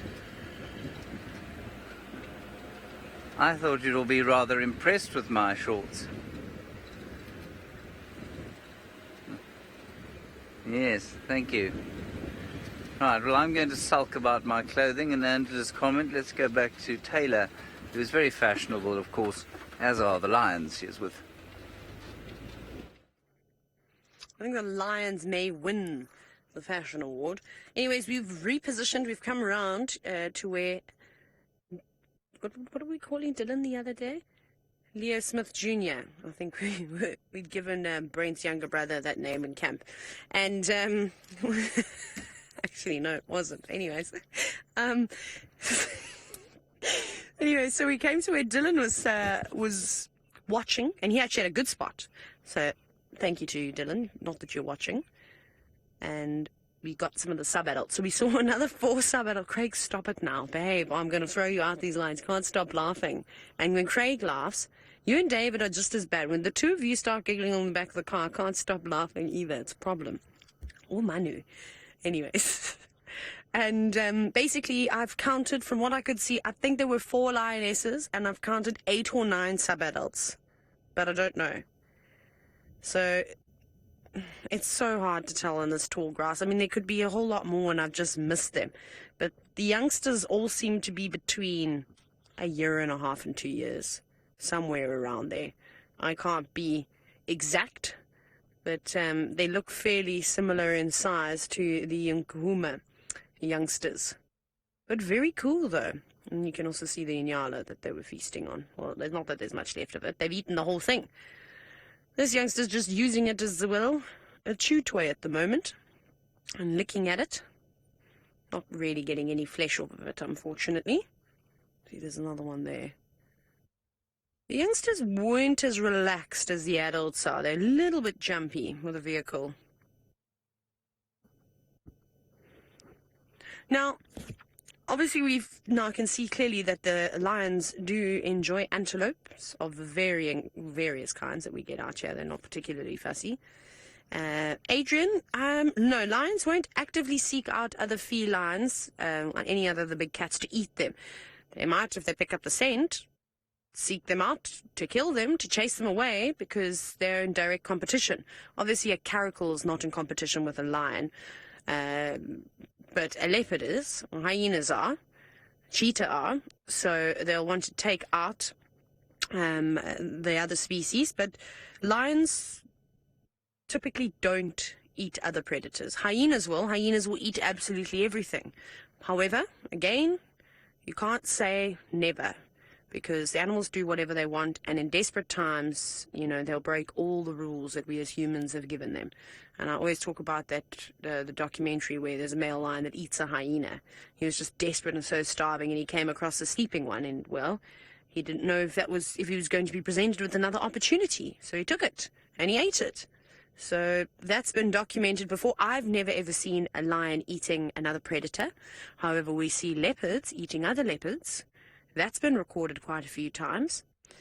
However, when there's food available in the form of a buffalo, in the form of even a duiker, which is a small antelope, they will take it. They will take a bird. They will take anything. But a bird for pride of lions is not much fun. Oh yes, and the leopard with a cheetah.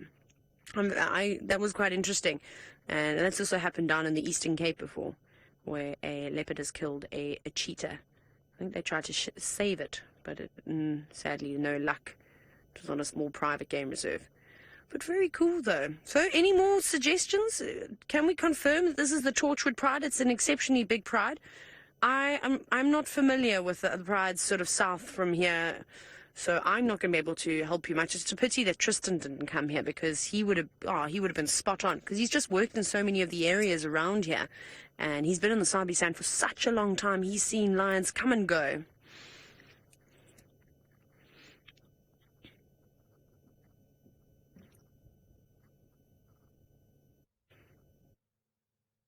Okay, Angie, you have been fabulous, my dear. Thank you very much for all your assistance. You said that one of the Torchwood lionesses has a black scar on her nose. We did see a lioness that had quite bad scarring.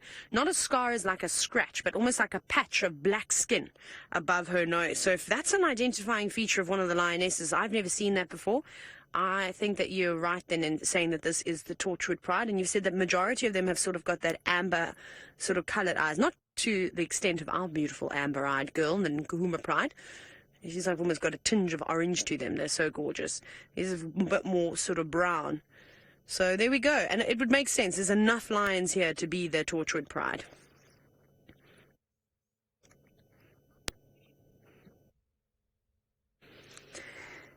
Looking back, you guys are really cool. I like that one. No, which one did I say I like, Craig? The other one that's now eating the carcass. This one. This is my favorite lion of the Torchwood Pride. I've just decided. It was so cute and cheeky. It was playing with a stick as well. It was really curious by a stick, and just caught my attention. So I like that one. Whoever you are, however old you are, you look like a girl. You could be a female. Fisa, the way that we get to know the different prides of lions, we started to distinguish between them, is because lions have territories. I mean, lionesses typically have more of a home range. However, they will have a core territory. They will have an area that they tend to stick to most. And they can branch out. It just depends on, again, food availability and water. So if there's no food in the area, they're going to push out, and they may put pressure on another pride, or another pride may put pressure on them. So by seeing a certain group of lions in an area consistently, you can kind of work them out. And like I was saying earlier, is you sit and you look at them and you get to know them. Like what Angie's just said. She said one of the Torchwood lionesses has got black scarring on her nose. And I've seen it. We'll try and reverse out of here, but we'll do that when we're off air, because it's a bit of a nightmare with the roof to get through all the thickets. So we'll do that next time. We'll go around. So that's how we sort of get to know them. And then you can use a spot pattern, whisker pattern. And otherwise, eye color, nicks in ears. Like, for instance, my favorite example is the floppy-eared lioness of the Nkuhuma Pride, who's got no floppy ear anymore. Sadly, she's had a tough start to her life. She had a bit of white muscle disease. Then she had mange. And because of the mange, her ear became quite swollen and flopped, which was quite cute. Maybe somebody can share a picture of floppy ear when she had her floppy ear. And then I just worked out that that was her. And we also loved her because of her spunky personality. She's a feisty girl, that one. So yeah, that's how we do it. We get to learn. Every animal has got a different personality too. So you can start to pick that up if you spend enough time with them.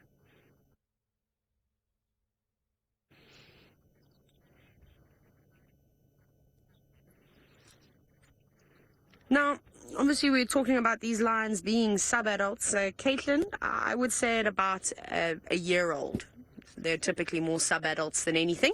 They're not suckling anymore, although if they're younger cubs within the pride, you might find some of the older lions trying to sneak a suckle, but they normally get reprimanded quite quickly.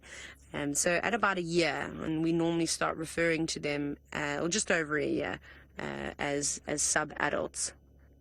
normally stop suckling at about 6-7 months old. Like I said, it just depends on the dynamics of the pride. Sometimes it can change. Oh, here we go. We've got another sub-adult coming on in. This one's got more yellow eyes in comparison. Oh, I'm not very happy about having a carcass taken away from it. Just having a licking in between the vertebrae at the moment, trying to get any morsel of flesh. Hello, if you guys go around, you'll see there's another group of them that are laying out in the open, which might also be nice if you want. Cool. If it's not a great view here. Cool. Okay, cool. Yeah, so if you just go behind my car, you'll see there's maybe like 50 meters. There's actually where they're laying, and it's flat. And you might get a nice better view, and I'll rotate with you. Cool. Pleasure. There we go. Just helping, because it's so, like we said, it's so thick here at the moment. I mean, you could drive right past and not even realize that there's a pride of lions here. So there's just another guy that came in, and where we are, we're in a very awkward spot. We've got the only gap to view this group of lions, but luckily they are very spread out and in the open. So there is an opportunity for the other guy to go behind me, and then his guest can have a great view too. And then, well, I'm sure everybody wants to see a lion gnawing on some bones. So we'll quite happily, move out and rotate and swap around as well. But it is difficult to navigate in here. It is so thick. Lots of monkey oranges, lots of bush willows, and we even found it difficult with our small vehicles, but the roof is a bit of a hindrance today. Right, let's go across to James. I wonder if he's going to show you any new items of clothing. Well, not James, it's me, and so, well, we are having a frustrating afternoon, to say the least. There's tracks everywhere. We just had Impalas alarm calling, found the Impalas, but there's nothing, can't find a single thing, and it's on the tracks that Herbie has for Tundi. So we're down near sort of Philemon's Rebecca's, which is where I was just sort of looking around for Hukamuri and Shadulu, because their tracks also come in this general direction. And so I was hoping that I'd find some sort of sign, and then the Impala started alarm calling, and we thought maybe we were going to get lucky, but it seems as though this vanished in front of our noses, whichever animal was causing it. And I'm not surprised, given the length of the grass. If it just lies down, we're going to really struggle to be able to see it. So we're just kind of doing some loops around, stopping and listening from time to time, trying to find something that's going to give us an indication that maybe, just maybe, this leopard is still around. Herbie thinks that maybe it killed something, whichever leopard it was, because the Impalas shouted for quite some time, for about 10 minutes. But by the time, like I say, we got there, they went quiet just as we found them, and they were kind of just staring off to the bush. And we looked around, but we can't seem to find any sign whatsoever. So I came towards the old hyena den now, just to double check they didn't come through to the sort of western side of the road. It seems as though they must be in the drainage line off Ingwe Alley, though, which, as we know, is a Tundi's favourite spot. She often goes inside there, and it's where she kept the cub for quite some time. So I'll just double check and make 100% sure, and just keep driving around here and hope that if she is here, that she makes a false move and kind of gets spotted by a squirrel or a francolin or something that indicates that she's around, or whatever leopard it is. Like I say, I mean, we're going that it might be Tundi, given the sort of movement pattern, and Herbie's been on foot trying to track her all afternoon, so he reckons that it might be her that's this side. Now, I believe a lot of you are crossing fingers. It would be nice to find Tundi. You want to kill especially, because that might mean that she'll bring the little cub out, and hopefully we can get a proper confirmed sort of ID. Now, Jigger, why are you out of gear all of a sudden? Jigger's being a pain in the backside this morning, and is not giving me a good time at all. It's going all over the place. But anyway, while I kind of keep looking around and keep just checking this area, let's send you back across to James and a very, very pretty bird. It is a pretty bird, and it looks a little bit like the other bird that I showed you, not nearly as pretty, and that, of course, is the Battalier eagle. Looks very similar head-wise to a brown snake eagle, and in fact the first time I ever read about one of these eagles. It was described as a bulky black snake eagle. Anyway, they do eat snakes. I've seen one eating a puff adder. Now, what's most interesting about this particular fellow, if you look carefully at his eye, is that you can see the nictitating membrane. You see that? He's not closing his eyes, he's just got that nictitating membrane going across the eyes, which is quite cool. Now, that apparently is used to sort of, well, it does obviously clear the eye, keep it moist, and it delivers nutrients to the lens, I'm told.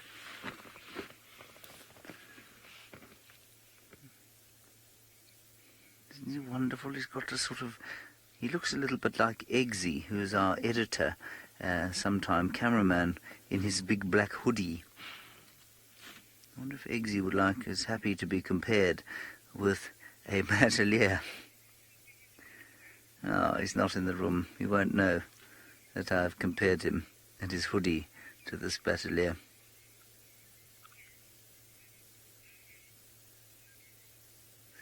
Now that's a nest, obviously, just behind him. That's not just a random pile of sticks.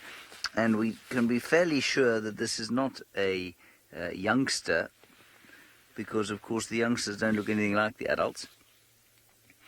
If you were to see a Wahlberg's eagle just before it fledged, you could easily confuse it for one of the parents.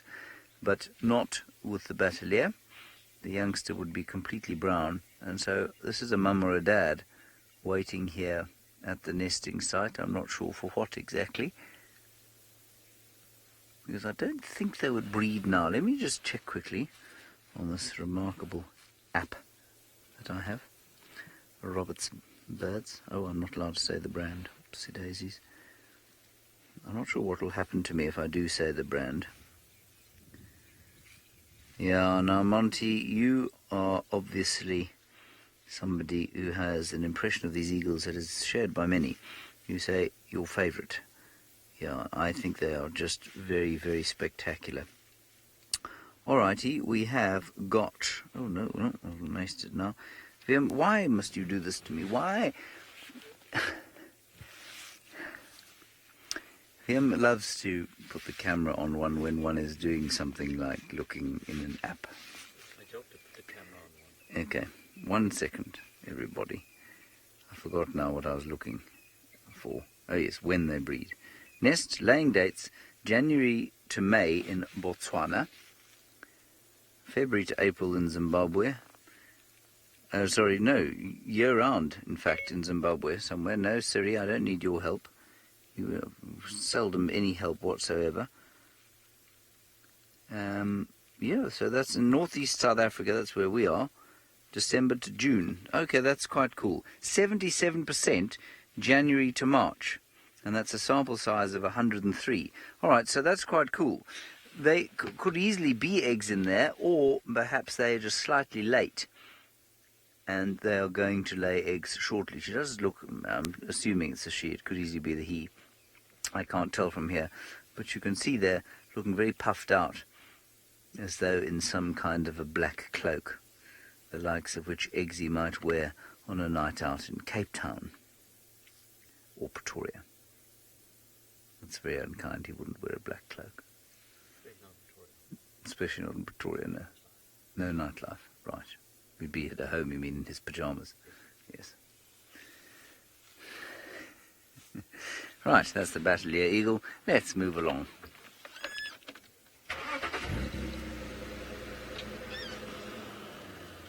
Now we've come into the area round about where Tingana was yesterday.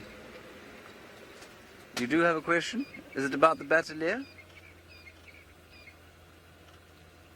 Not about the batelier, we'll carry on.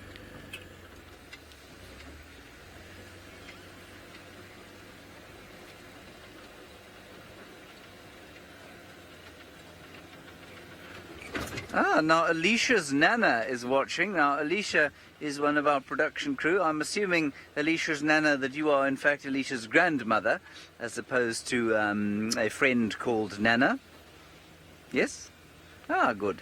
Yes, because in fact one of our camera crew is known as Nana by various others in the camera crew. Let's just have a look at that drongo. I don't know what it's shouting at. Alicia's Nana, you want to know if we manage actively the ungulate population here? or if it is managed sort of for us by the predators. Well, interestingly, I think you'll find it's more managed by the availability of food. Yes, predators do take their toll, but I think it's probably more managed by food. And there's some hornbills up there feeding each other. And so a drought... Ooh, what is that eating? Oh, it's a lovely caterpillar. I don't mean lovely to eat. It's a beautiful caterpillar. Isn't it? No, it's a chameleon. What is that? No, it's a caterpillar. It's the husk of a caterpillar.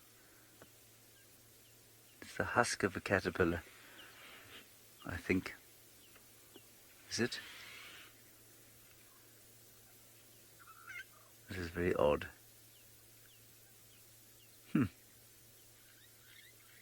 Yeah, I think it's a husk of something like a lunar moth caterpillar. Anyway, sorry. Alicia's Nana, back onto the ungulate population. Let's go to the Mara. It's a much easier way to describe, or, you know, I've got sort of tangible evidence and numbers for that area. In the Maasai Mara, so to answer your question, I'm really making a hash of this. No, there is no active management of ungulate populations in this area. There used to be. They used to shoot Impala and that sort of thing. Then it opened up to Kruger. That stopped. They used to shoot elephants in the Kruger and Impala and buffalo. But as they've slowly realized that those populations are largely driven by the availability of water and food, they've removed artificial water, and that seems to balance things out to a large extent. Now, what is interesting as we drive along here, if you go into the Maasai Mara and this Mara Serengeti ecosystem, which is roughly the same size as Kruger, it's a bit wider, so it's not quite as narrow a piece of land, you will find that only something like 20% of deaths during that vast migration of zebra, Thompson's gazelle and wildebeest, only 20% of those deaths are caused by predators. The rest are caused by disease, old age, fighting, sometimes injury, and general infirmity. And so, although predators do take off the weakest, you'll find that a lot of animals just die of natural causes. And that makes a lot of sense to me, because I don't see quite how a pride of lions... Let's take Djuma, for example. Let's pretend that the Nkuhuma pride has, it's a piece of Djuma, and then I'm going to say a territory twice the size of Djuma, for example. Okay, so about 2,500 hectares, which is roughly, multiplied by 2.5, you can call it 6,000 acres or so. Let's say that's what the Nkuhuma pride has. They probably eat about the equivalent of 2 impalas a week, which would make about, maybe a bit more than that. Let's call it 3 impalas a week. More? Even 4. Let's call it 4 impalas a week. Okay? They don't only eat impala, but let's call it on average 4 impalas a week. So that's 200 odd impalas in a year. But of course, on a place like Djuma, there are far more than 200 impala. And they give birth, there are probably about 1,000 impala, I would say, around here. And, well, maybe not quite 1,000, maybe let's call it 500 impala. All of the females of adult age would be giving birth to 1 impala every year. Now, this is purely off the top of my head. So let's say that there are roughly 150 impala born on Djuma every single year. And so if the lions were only eating impala, yes, maybe they may make a dent on the population, but of course they're eating all sorts of other things as well. They're scavenging, they're eating buffalo mainly, that's mainly what they're eating out here. They're also eating zebra and kudu and nyala, like the ones you saw there. So while they do make a dent on the population of the ungulates, I don't believe that they eat enough to actually control or sort of destroy the population of ungulates. Quite interesting? I think so. Ungulate populations are hugely affected by what they have to eat and the amount of water that there is for them. I hope that helps you, Alicia's Nana. You'll be pleased to know, Alicia's Nana, that Alicia did her exercises today. She and Geraldine did their exercises together, so you'll be pleased to know that she's in good health and looking after herself, not allowing herself to go to seed, as it were.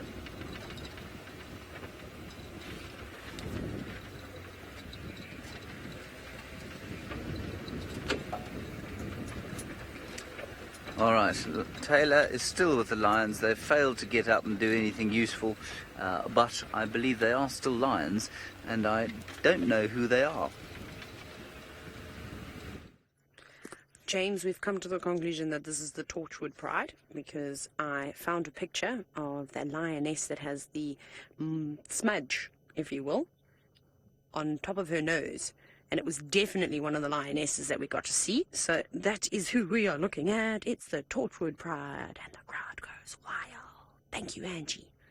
Thank you, girl. Thank you for all your support and help today. We really do appreciate it. Well, our lions are very, very sleepy now, filled with Inyala belly. And I have a crisis on my hands at the moment. I'm very stressed out. I found my pen that Tristan found on safari. I've now lost it since finding it, which is very upsetting. And then I can't find any of my other pens that I thought I had in my room. I don't know which suitcase they're in, so that's what I'll be doing tonight, just trying to find a pen. Anyways, woe is me. But here we are. We're not going to be able to stay with these cats for too much longer, unfortunately. We've got very, very limited views of them, as you can see, and also there are other people that want to come and see them. Now, something that I've noticed from the Mara, from Zambia, and of course from South Africa, and in the greater Kruger area, Nikki, the wind just took that name straight off of, there we go. I'll get to where I was going with that now. I was trying to just weave this into conversation, and then I went and forgot Gabrielle's name. Sorry, Gabrielle. So Gabrielle is going to answer your question then. What I've seen is that typically 4 to 5 females seem to be a common number within a pride, and then of course they have the youngsters as well. And if every lioness has, 3, very quickly that a pride with 4 or 5 lionesses can have, 15 cubs easily. Did I do that math right? Yeah, somewhere around there. So I would say about maybe 10 cubs. Let's go with that. So you can have big prides, but remember that because they are youngsters in the pride, unfortunately the success rate of youngsters is not particularly good. And so that number can change quite quickly. So typically 4 or 5 lionesses being sort of the, what am I trying to say here? I don't know where my words are going today. Anyways, they're the ones that are holding down the fort, really. Off you go. Just disappearing behind some bushes. I can hear another car coming to the sighting, so we are going to have to move away. Okay. Now we need to try and get out of here. Dale, I'll answer your question as I try and get out of the sighting, which is going to be so much fun. We can only have 2 vehicles here, I'm afraid. There's a little gap. Might have to do a little... Let's not tear the canvas now. So, let me quickly go under here. Dale, I can't say that I think the coloration is any different to the Nkuhumas. Perhaps it's just the light today. Sticks flying. Sighting. Our aerial just dropped down, sorry, as of course you can imagine. We went underneath all those trees. We'll chat a little bit more about that. I just wanted to move out so the other car could enter in peace. Off you go to somebody that has something that these lions ate. Yes, indeed, Nyala eaten by the lions. Not this particular one, of course. This one in good health. What have you heard or seen, Nyala? Is it Tingana?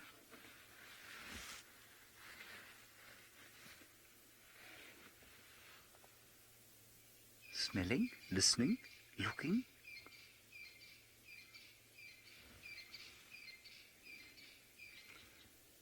Be quite fun to watch Tingana come exploding out of the bush there. Definitely very nervous about something. So she's looking up into the trees. And the reason she's taken 2 steps towards it is that she wants to see and confirm her suspicions or allay them.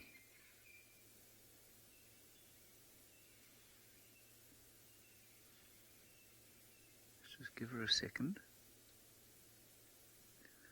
She will alarm call as soon as she sees something.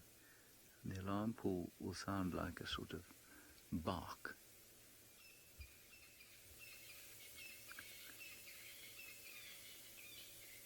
Not vaguely interested in us. You can hear all the francolins calling.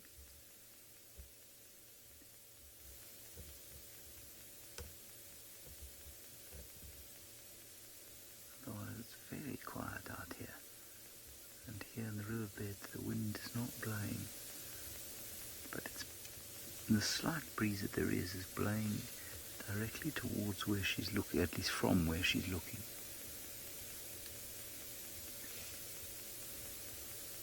I think she's trying to smell now.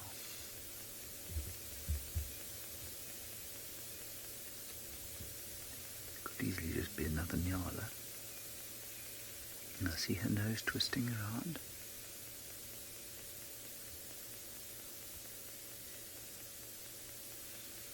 And even at this distance, for a leopard to come bounding down the bank, you have very little chance of getting her. She'd explode away at such a speed.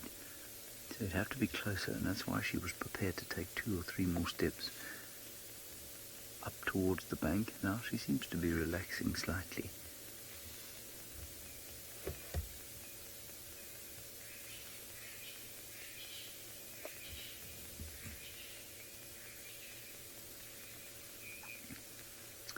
Apparently some of you are struggling to hear me. I'm not sure why. Just check my microphone. That's in the right place. Liam, are you struggling to hear me? Liam says it's okay. I'm sorry about that, everybody. Look at her.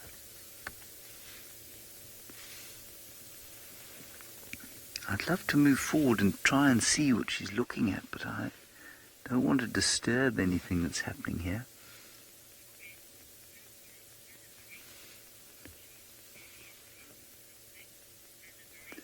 And yes, Anna Marie, you're absolutely right. She's extremely intent on something, but she seems to be losing focus slightly.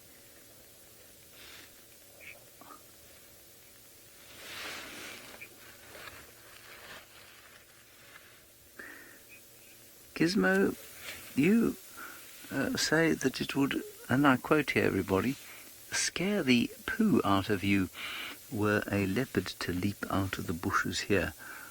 Well, I truly hope that if a leopard does leap out of here, that is not the effect that it has on you, Gizmo, because you will have to miss the rest of the show, of course, as you perform your laundry.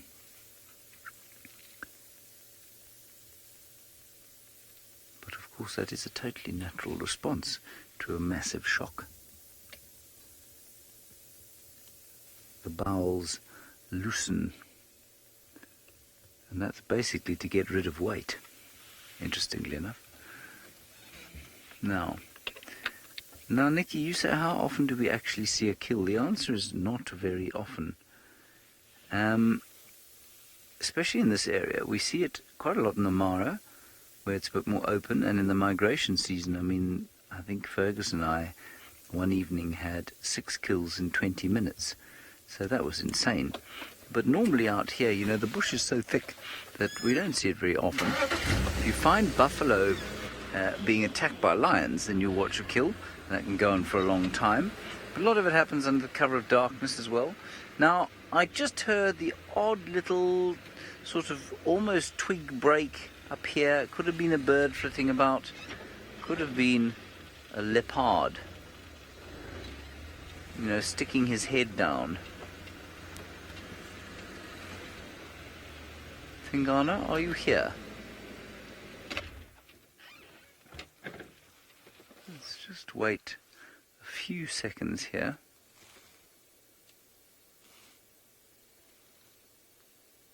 I hear nothing else, just a cricket calling. And the go-away bird going, wah. Steve, you say, why is it alone? I'm assuming you're referring to the nyala, not the cricket that I can hear. The nyala is alone because it's not alone. What I meant by that, Steve, was that the nyala is not alone. There are others the other side over there, and they just crossed before she did. And she was waiting over here, thinking perhaps that she was going to see the nasty Tingana coming to get her. I might just pop my head over the top there on foot quickly and see if we can't see something. Nicola, you can stay with me if you would like to.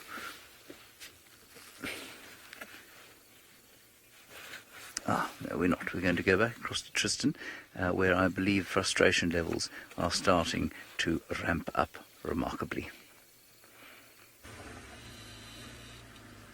Indeed, James, thoroughly over it at this point in time, because these leopards are playing games this afternoon.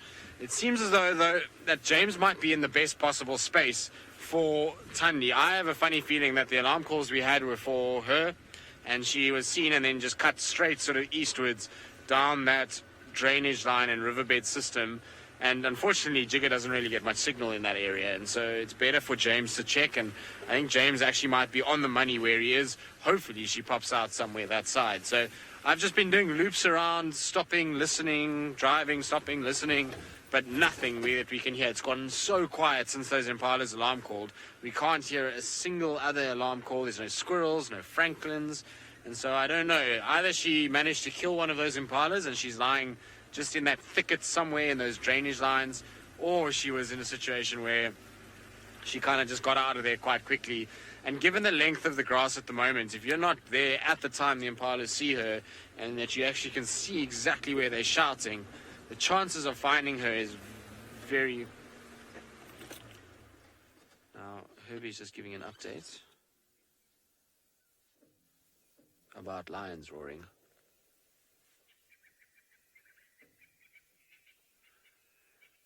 Just trying to hear where... No, I don't hear anything. Sounds like might be, I think, very far east of where we are. Maybe Torchwood, Buffelshoek, somewhere there. Because I didn't get any audio from where we were. Herbie's heard it, and so...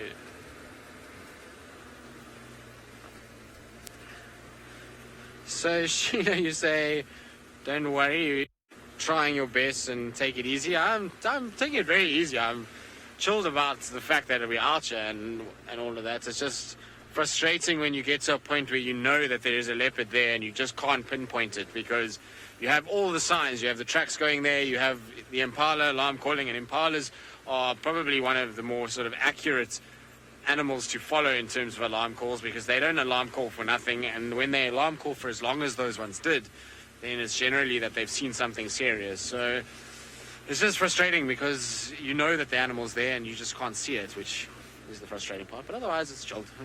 Tomorrow's another day, and another leopard will come at some point, at some place. So no reason to stress too much about it. Exactly. I'm having to pay penance for the sighting of Shadulu the other day where she didn't sit still. That's why I'm having to suffer a few days, but that's okay. Well, like I say, I mean, there'll be another leopard, there'll be another time. It'll all be good.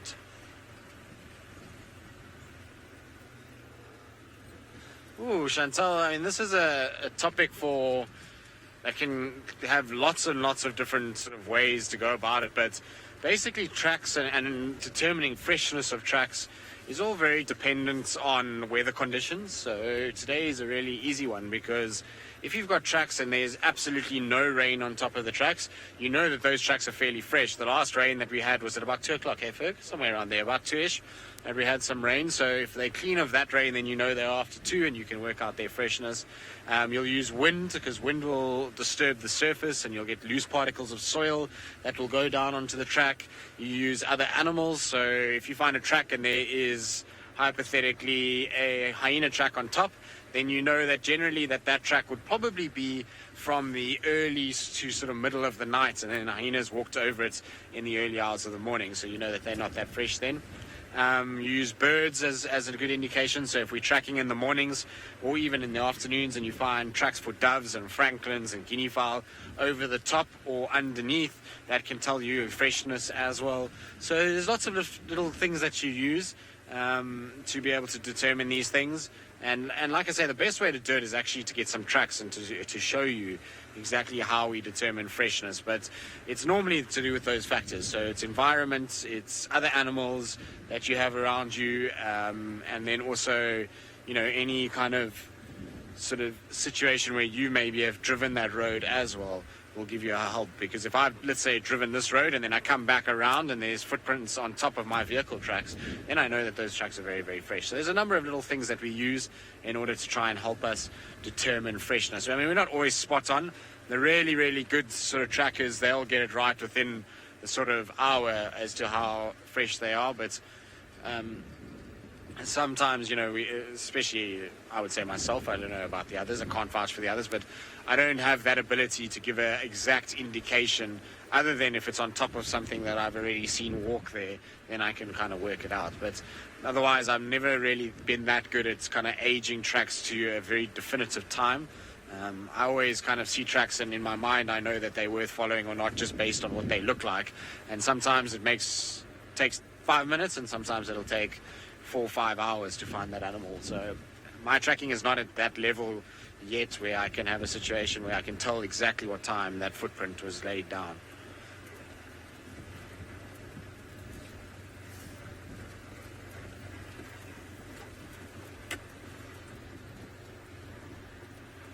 So Mina, no, not at all. Leopards do not have a favorite season to mate. So they're kind of animals that as soon as they come into an estrus cycle, they're going to try and seek out a male and try and mate with him as quick as possible. So they're not really fussed if it's summer, winter, fall, spring. For them, it's just about producing offspring. And so as quick as they can, they'll mate after either losing cubs or coming into an estrus with a cub that's now old enough.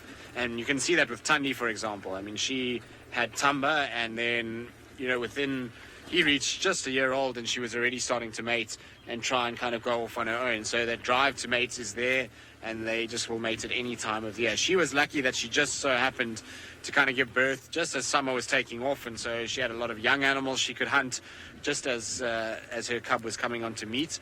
But we know that with some of the other sort of animals that their cubs have been born in winter months, in spring, in summer. And if you think about Kuchava, she was born much late, or her cub was born much later in the summer months. So it also depends very much on males, because we know with males, if new males come in and kill the cubs, then you have a situation where there's going to be a massive amount of cubs produced in a sort of winter season. Let's say hypothetically now, Hukamuri comes and kills all the cubs in this area and mates with all the females, then we're going to have cubs being born in July, August, those sort of times. So it just depends on that, but they don't have a favorite season, no. It obviously helps if it's around the summer months, because there's so much more food and food that's easier to catch in the form of young animals. But in winter, the animals are a bit weaker, and so they can still survive and they can still do it. Right, now, James, I believe, has been off on foot. I wonder if he found anything other than the Easter bunny that's a little bit late.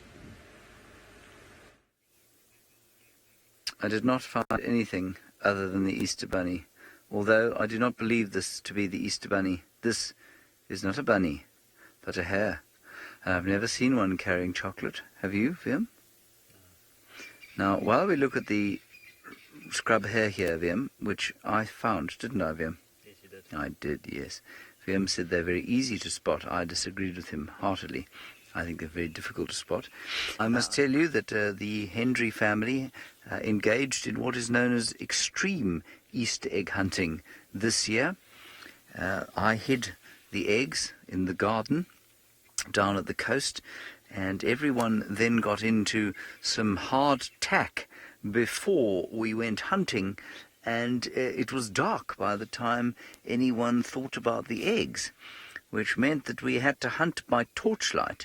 Now this will now be a tradition that I believe we shall continue from this year forth when searching for our Easter eggies in the garden.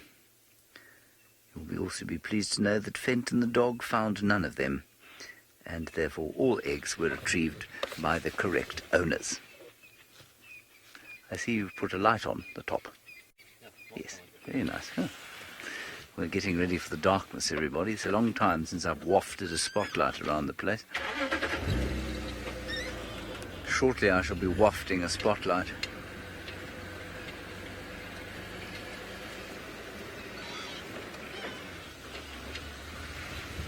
Hello, Gabriel. You want to know what the rarest animal in the park is? Gabriel, it's a toughie, because are you referring to all animals or just mammals? So if we go for mammals, well, then it must be the African wild dog, I suppose, would be the rarest. In fact, it might even be something like a roan antelope, which, although not necessarily endangered, found in many other parts of Africa, very rare in the Kruger. I think at last count, the last time I checked this was a very long time ago, somewhere around 50 animals. So I guess maybe a roan antelope would be the rarest sort of thing you'll find in the Kruger National Park, mammal-wise. Then, in terms of the actually, the rarest animal, there might be some kind of butterfly or frog that is extremely unusual. It might be a fish species that occurs sometimes only when a specific river flows. So I'm not really sure. Sorry, what was that? What was that, Nicola?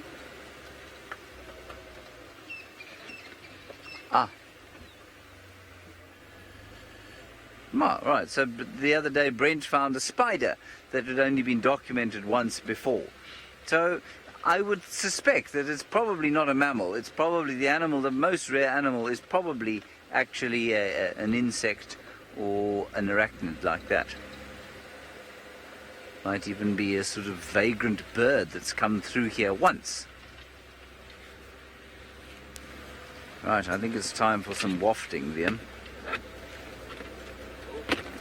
Now, it's at this time of the night, of course, that the new guide tells his guests, and the old guide tells his guests, who he's just given sundowners to, what they can expect to see on the night safari. And of course we do this as well when we are not seeing anything. And so I am not seeing anything right now, so I shall give you the spiel, because I haven't done it for a year. Well, you can see we're now going to be using a spotlight to see what we can see. We'll be looking for eyes flashing back at us, and if we are very lucky, we will see some nocturnal creatures and of course the Safari Life veterans will now be yawning heavily, but I'm going to tell those of you who are new to the winter, of course we can see genets and civets and bush babies and chameleons, maybe lions and leopards getting active in the night time, and possibly the odd snake hanging out on a branch. And we will not be shining on diurnal animals, which are animals active in the day, only those active at night. And even those that are active at night, we'll use the spotlight to spot them, and then probably, if we can, turn the spotlight off and view them with the infrared light, which of course will make everything look black and white. Now, no matter how many times I used to give that little speech, just after I'd fed my guests gin and tonic and biltong and nuts, and stared longingly at their gins and tonics as I quaffed a water, you would then give them that spiel and say, we're not going to look at diurnal animals. And they would look at you and nod, and you'd say, now, a diurnal animal is an animal active in the day. You remember, like all the antelope that we've seen, the impala. And I would say the impala pointedly, and then look at them, and they would nod and say, yes, the impala. Because I knew, beyond the shadow of a doubt, that the first impala herd that we went past, that you'd cast the light over them and then just move the light away again.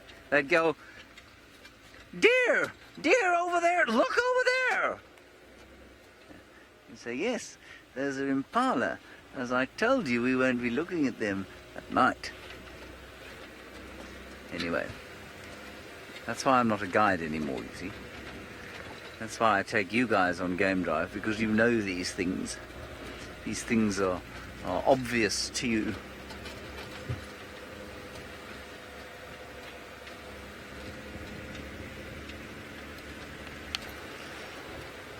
Now Vinny or Villy? Vimy. Oh, Vinny for Nicky, yes. Okay, Vinny. You want to know if Impala will fight to the death? Vinny, not intentionally, no. Death does occur sometimes, but normally one will back down before death occurs. I suppose in two extremely evenly matched Impala, yes, you might have death eventually occurring, but no, largely what happens is that they will fight and eventually one of them will get such a bad headache that he will back down. It's not quite dark enough for the spotlight just yet, so we'll do without it for now.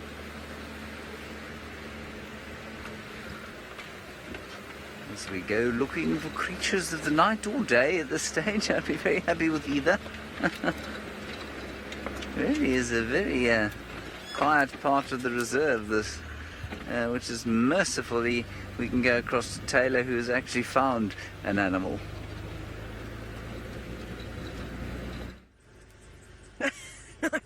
No, maybe I'm the animal, James, but no, sadly we have not got one.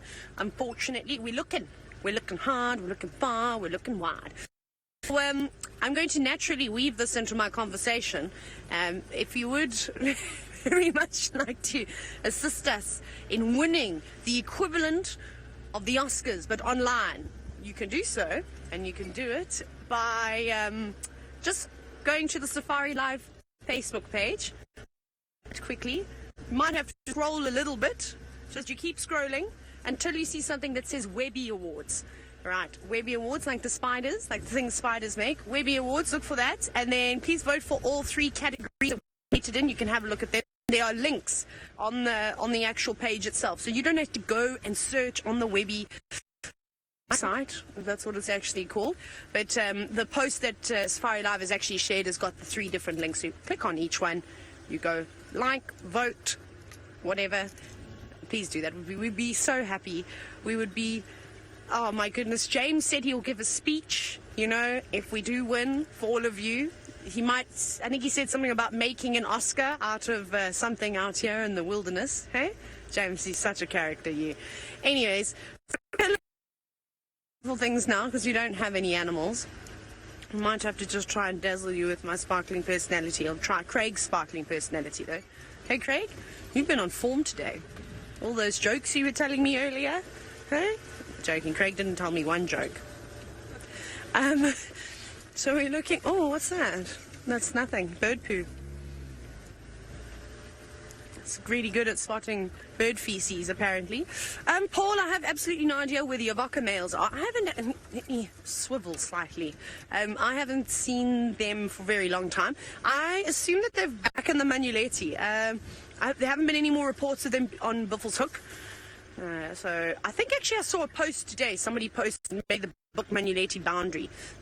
So perhaps they're somewhere around there, but they are not on Djuma. They're not quite in the Sabi Sand. That was a tree. We just drove through a little bit. Now, because it's a cool evening, I think we're going to struggle. I'm not going to tell you and spin you any stories, unfortunately, in finding nocturnal creatures. Babies, they're not too fond of the cold weather. They tend to be more active on the warmer nights, but maybe they'll prove me wrong. I'll be quite happy if a bush baby could prove me wrong tonight. Chameleons, I don't think we'll see chameleons. If we do find them, I have a suspicion that they may be at the base of the tree, or in a tree with lots of leaves on it. I'm trying to keep away from this creepy cold weather. It's very eerie out here. But however, you know what I think we're going to do tonight in camp, so you may want to listen out on the Dan cam. I think we should have a karaoke evening in camp tonight, and listen to all our old favorite songs. Hey, that would be so much fun. I know we're supposed to be having a movie night, but perhaps while we wait for dinner, we can warm our lungs up so that we're quiet for the movie, because there's many people that like to comment during the movie. We don't like people who will tell us what's going to happen, or guess what's about to happen, or predict the plot. No, we don't want that. So maybe singing will be a good option to keep everybody quiet for the movie later on tonight. Are we watching Jumanji? Is that what we're watching? I think that's what we're watching, which is very exciting. The remake. I remember the first one from when I was young. Still young. So just the other day, actually, last week, I remember the old one. What's that thing over there? That's a log? No, just a piece of tree that the elephants have pushed down, but they've stripped away the outer bark. All right now, I know for a fact that one of Tristan's favourite things to do for all of you, and if we win the Webby Awards, perhaps Tristan will demonstrate his great singing voice. And well, speaking of him, let's go and see if he's going to be joining us for karaoke this evening.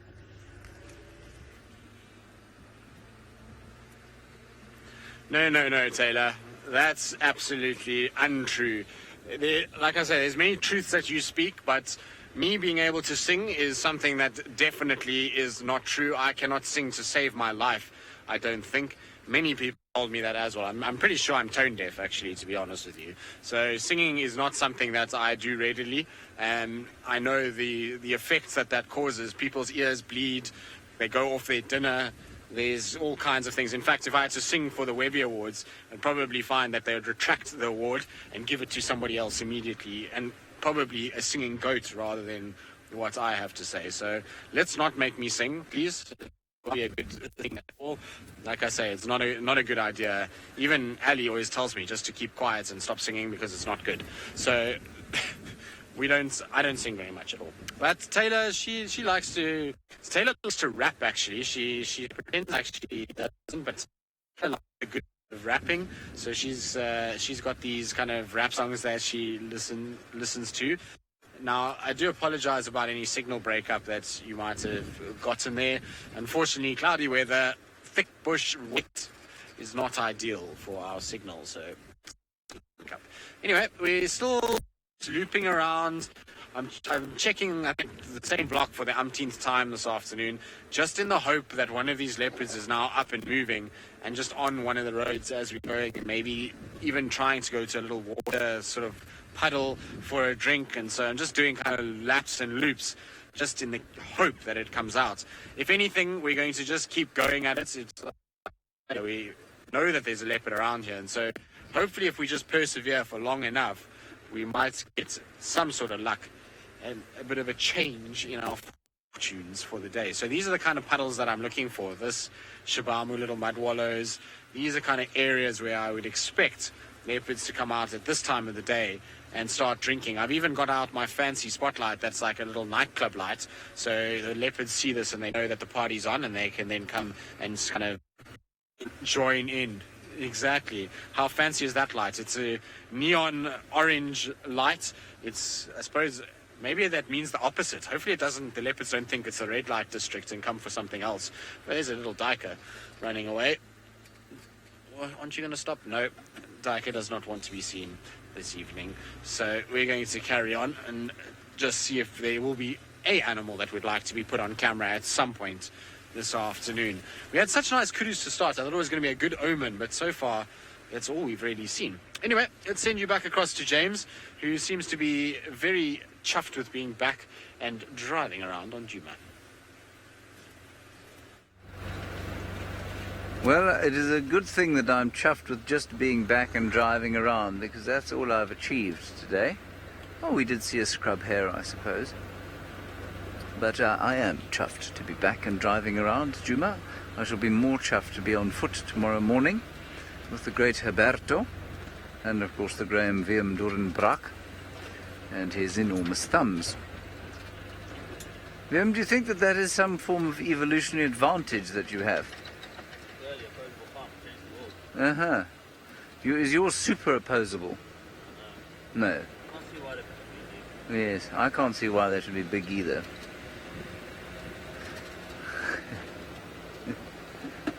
Hang on. I think I saw something. Whether it is of any interest to anybody, I'm not sure, but let's have a look.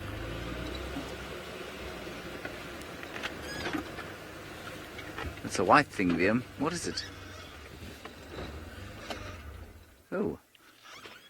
Beautiful. Oh, it's a piece of bark covered in lichen that then fell down onto a bush. Isn't that fascinating, Liam? Do you see the interesting trapezoidal shape that it has made in its plummet from the knobthorn on which it was born? Wonderful.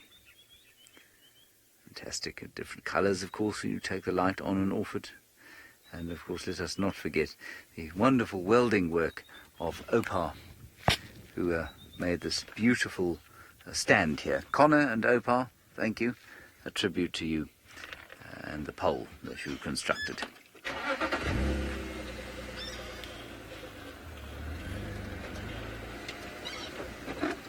Steve, you say, did I miss you?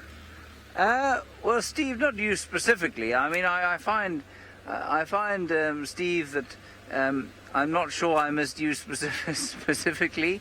By us, are you referring to the royal we? Do you refer to yourself in the plural? I did miss certainly our interactions, and I mean that about Steve, of course, and all of the other viewers. I did miss that very much. I missed being in front of a lens, frankly. I mean, I had a wonderful time in the Mara, make no mistake. I really had a very good time indeed. We shot some nice videos, which we'll show you a little bit later. Well, once they're finished being edited. And David and I did a lot of training together. And I looked after the camp, sort of, which was great. But Steve, I did miss you. Don't mistake me for... I just don't want everyone else to feel like I only missed you, Steve, in case you were using us in the royal manner. Siri is now talking to me again. Thank you, Siri. Help you find a hotel if you turn on location services. Go to privacy settings, select location services, scroll to Syrian dictation and allow location access. Wonderful. She says she can help me find a hotel. Isn't that very nice? Thank you. Now shut up. She says that's not very nice. That's bizarre. I'm not really sure why she thinks I need a hotel. We're not that far from camp. Anyway. Yes, Steve, I missed you. Horribly. Melissa, thank you very much. You and many others say you missed my sarcasm. Well, I fear me you'll be in a minority. I've caused untold offence, unintentionally, with my sarcasm over the years, especially with poor guests who happened to get me as their guide when they arrived for their once-in-a-lifetime African safari. And they didn't quite get my sort of sense of humour. Anyway, you know, sarcasm never killed anyone, I suppose. Is our signal all right here, Nicola? Ooh, that's a nasty piece of road. Okay.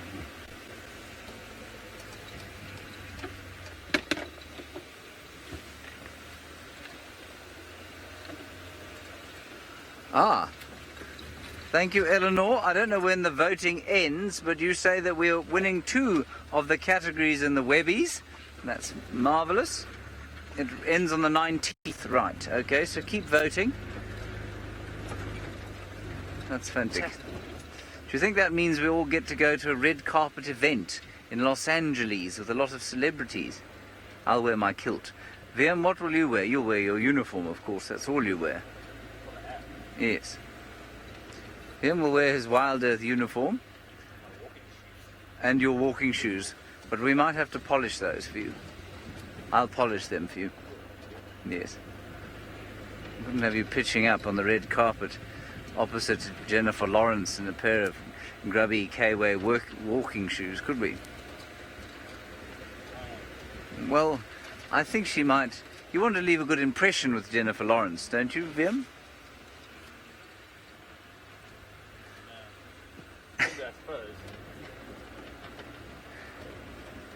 Oh, Nikki says, what happened to Scarlett Johansson? I was thinking of Wiem, Nicola.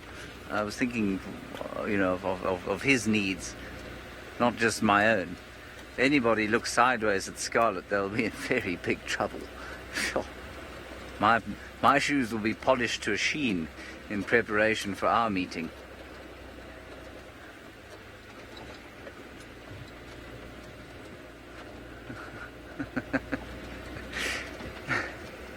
Yes. I'm sorry. I seem to have killed any chance of ecological questions with this ridiculous conversation. Anyway, let's keep going, see what we can find around here. I've dreamt of going to something like the Emmys or Oscars.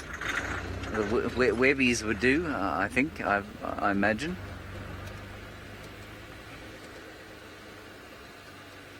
Ah, Paula, you say if I could have a superpower on drive, what would it be? I think the ability to eat leaves, because I get a bit peckish when I drive around here. It'd be quite nice to sort of be able to snack on leaves.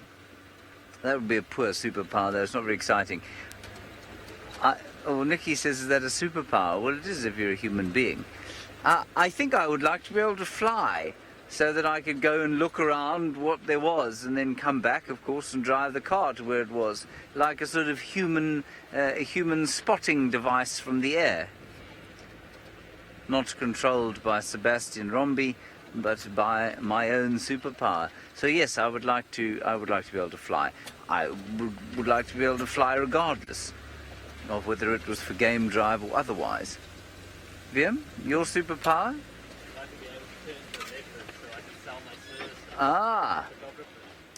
Wiem would like to be able to transform himself into a leopard so that he could sell his services. Now that is very clever. You would become much richer. Whereas I would just fly around like a fairy. You would be able to have a business opportunity from your superpower. That's very clever, Wiem. I wish I'd thought of that.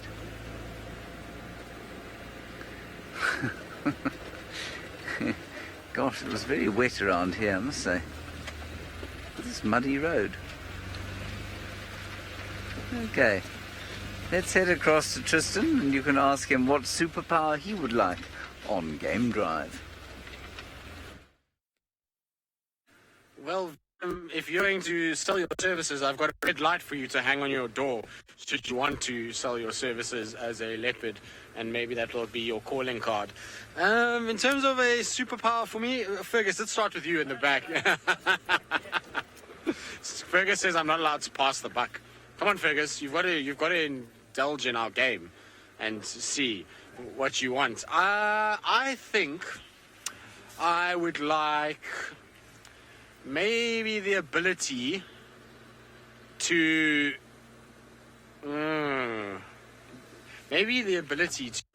teleport, just because then when I hear things like Impala's alarm calling, I can just teleport right there and I'll see things as and when.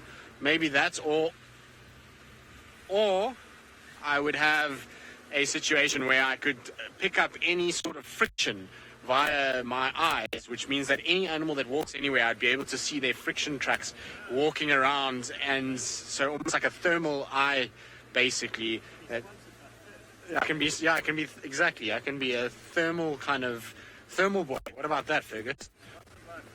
Sponsored by Fleur. Yes, maybe. What about you, Ferg? So Ferg wants to be Dr. Dolittle, effectively. He wants to be able to talk to the animals and understand what they say.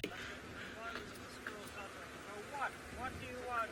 Fair enough. So Fergus says as if squirrels in particular, I would imagine, Ferg, start shouting. He can ask them what is their problem and what do they want and why are they shouting, and point us in the right direction and tell us if it's anything we need to worry about. So that's not a bad idea, Fergus. Nikki, what is yours? Because Nikki's being very quiet. She's not saying anything in FC, so we need to find out from Nikki what her superpower would be. That's okay, Nikki. You usually go on game drive sometimes. What would you back out? Yeah, what would your superpower be in FC if you had one? There we go. Then if you're not on game drive, then in FC, what would your superpower want to be? Now I'm not getting an answer. Nikki? Power of silence. Yes, Fergus, that's what's... So apparently Osti is getting shy. Osti, are you blushing?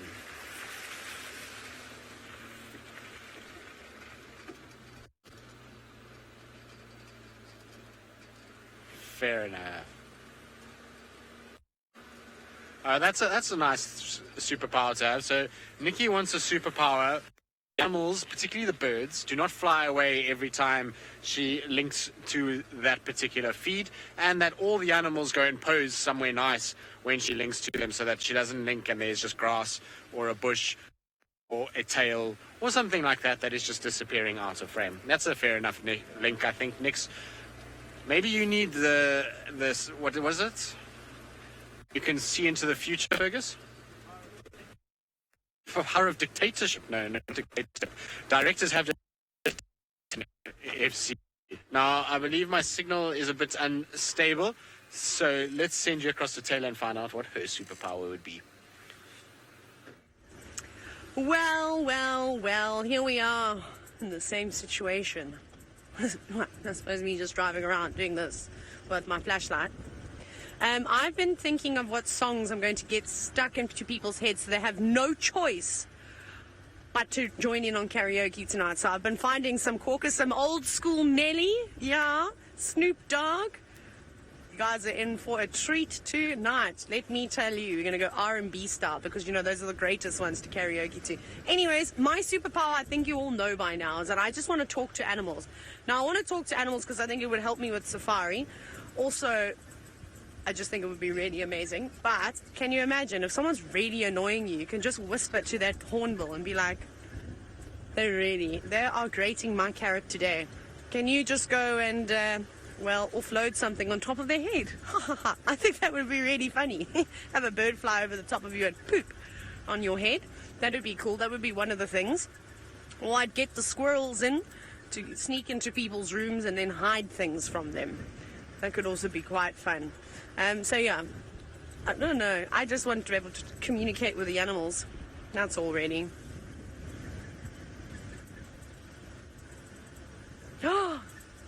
Oh my goodness!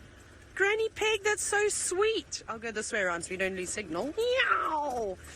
You said that you want to have the power to have no gremlins, no signal gremlins. That's very sweet.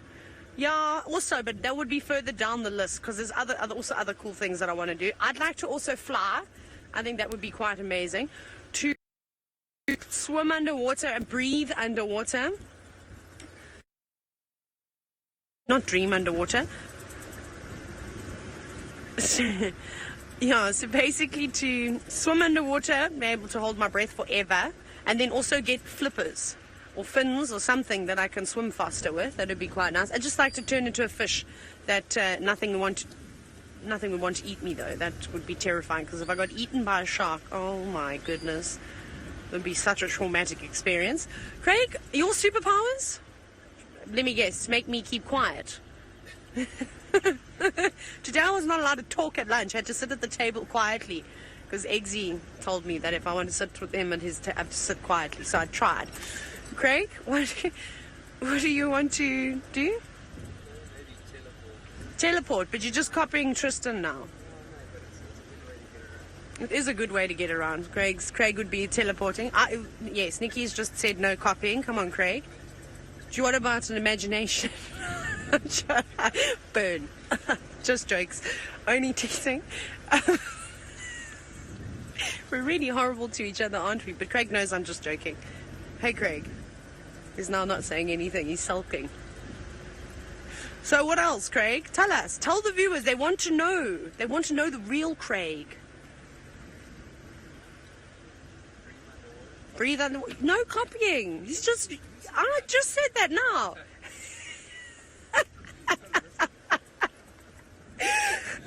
Okay, Craig gets a. He failed miserably. He's now laugh crying. Oh, goodness gracious. It's been a long safari, everybody. It's been tiring. Craig needs to go to bed.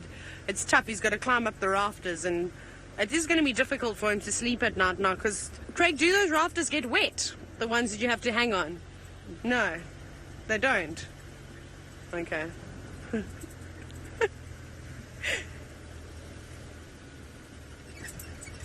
How on earth has he managed to do that, Nikki? That's absolute lies. It's a fake one. Somebody has put it there for him. Oh, so I suppose I have to send you all to Tristan then. I don't want to, but off you go.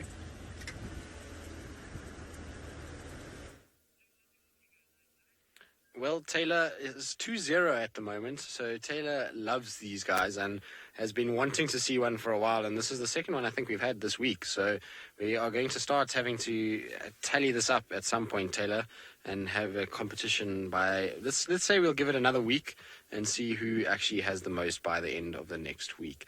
But it's very cool to find another chameleon, so even though we haven't found ourselves a leopard, we did find a camouflaged animal sitting here.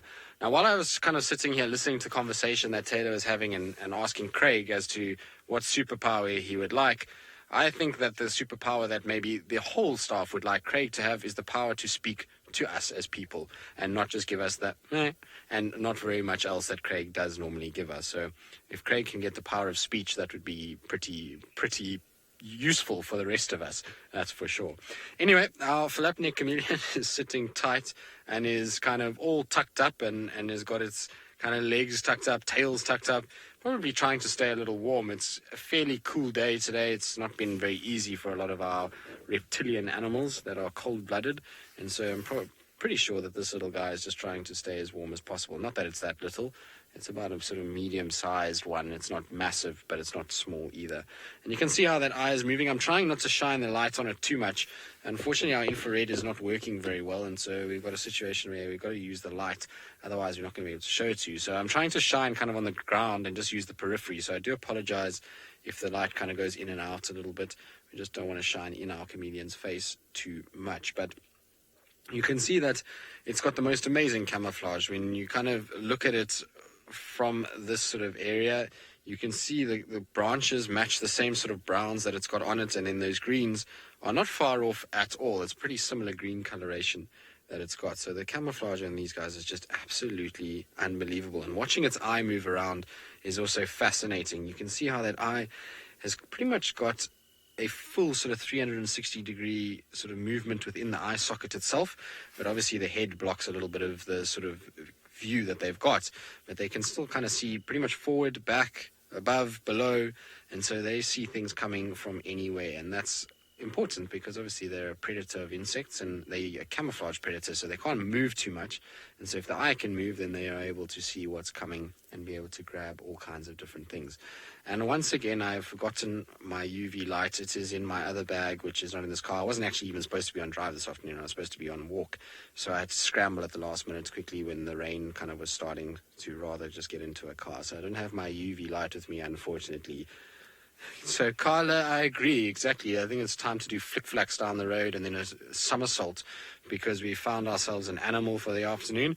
It's been a dry, difficult day, but it's okay. You need days like this to appreciate the good days, and like I say, as much as it can be frustrating, it's still nice to be out. It's better to be out here than sitting behind a desk. Well, for me anyway. I know some people love being behind a desk, but for me it's better to be out here and having a quiet day than having a really good day in traffic and behind a desk. So can't complain too much, and we've seen a chameleon, which is always very, very cool. So, you know, there's things to be grateful for. Eloise, most of the chameleons in the winter will estivate, which basically means that they actually kind of bury themselves in little caves.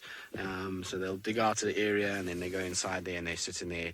And that's because they want to stay out of the cold. And generally, if they can dig down, land loses heat and retains heat much better than being above the ground. So they try to get in underneath things and into small little areas where they can hide, and then they'll come out in the sort of summer months. But they sometimes will find them. I've seen one or two chameleons even in the middle of winter, which is quite strange, on bushes, but it's not common to see that at all. Most of the time they try and hide away, like I say, into sort of little underground burrows and termite mounds and those kind of things where they can stay warm and sort of wait for the winter months to pass. So these will be one of the last few chameleons we're going to start seeing, because it's going to start cooling off very quickly.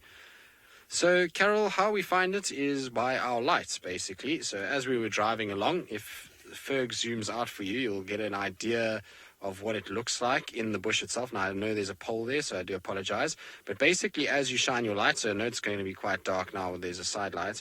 But as you come along, you see how that chameleon just shows up a little brighter than what the tree itself does. So you just pick up that slight change in the tree's kind of brightness, and that's how you spot them. But if I had to show, if you see the light like that, very difficult to see. But as I come across, you can see it's slightly brighter than the trees or the leaves around it. And so that's how you can pick them up. If I keep the light on it for a long period, it'll adjust its coloration and be a little bit kind of more matched to the greens. So generally, when you first spot them, because it's dark, they don't quite have their colors right, and they generally are a lot brighter than the leaves themselves. And that's how you end up with a situation where you can spot them. But it takes a bit of practice, and there's a lot of people that can't spot them, and it takes them a while to kind of learn how to do it. But once you've got the... Well, Taylor, yes. Don't be nasty, fake. So, Alarama, they both, really. You'll find them moving around during the day, often crossing roads during the day. And then at night they are out and about, because a lot of insect activity happens at night. So you find that at night they don't have to hide as much because they're not preyed upon as much. So they actually probably, their peak activity is more nocturnal than it is diurnal, but they are fairly active in the day as well. The reason why they hide a lot in the day is because of things like bush shrike and boomslangs, which is a type of snake. They go after them and try and kill them, and so they prefer to come out at night to be able to hunt on the edge of the trees.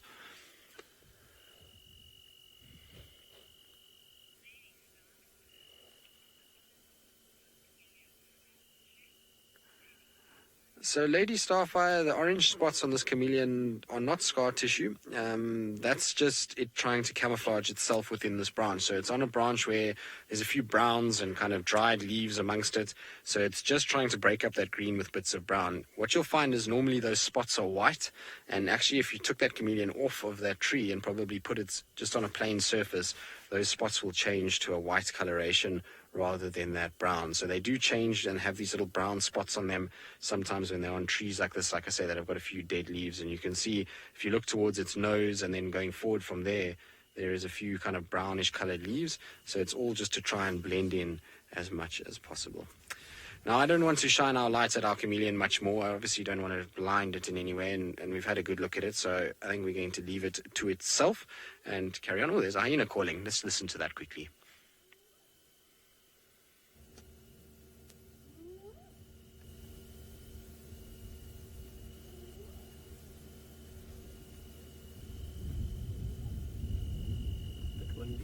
Bit windy, unfortunately, and that hyena is also moving seriously quickly, because it was calling quite close, and then all of a sudden it just started and kind of ran away. So we'll try and find another hyena that we can listen to. But that was cool. Very, very nice to have a chameleon. It's always good to see them, and they were parts of summer, but they seem to be coming back now in the last few days.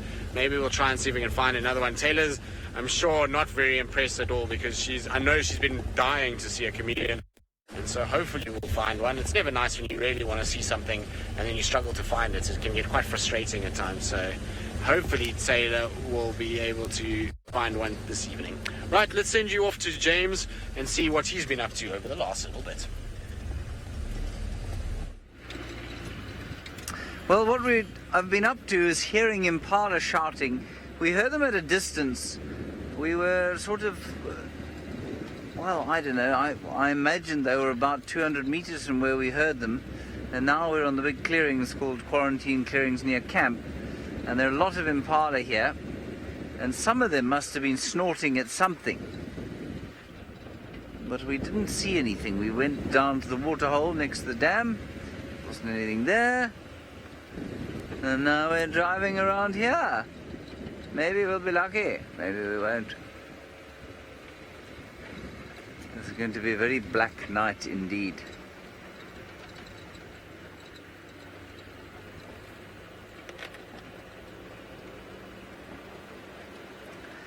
Matthew, you are in Kenya and you want to know, do I ever get scared on safari?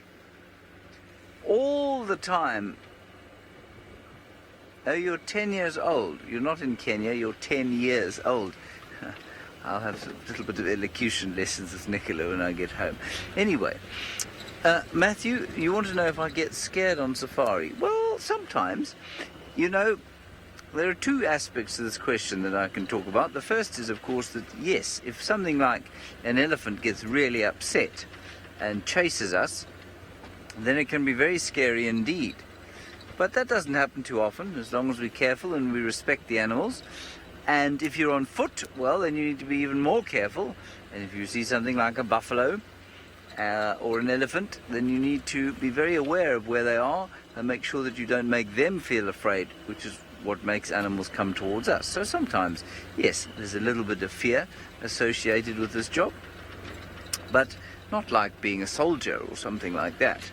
And then the other thing to say to you, Matthew, is that it's not a bad thing to just have a little bit of fear when you operate out here. What you don't want is to be overconfident, and that means that you, because nothing happens over the course of a few weeks, say, you think, well, you know, nothing will happen. It's perfectly safe for me to walk around out here, and you start not concentrating. And when that happens, that's when you can miss tracks or not hear an alarm call, or perhaps a bird warning you of the presence of a predator or something like that. And so it's good to have just a little small piece of fear in you all the time. No, nothing. There are plenty of Impala around here. None of them seem to have a leopard attached to their backsides, however, or fronts. Either would be satisfactory.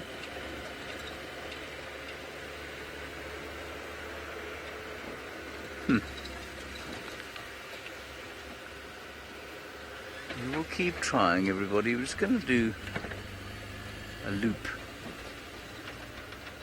Now, Dunja McAllister, I don't know where you're getting hold of us from, but you are one of the group of people I like to call the team of Doubting Thomas.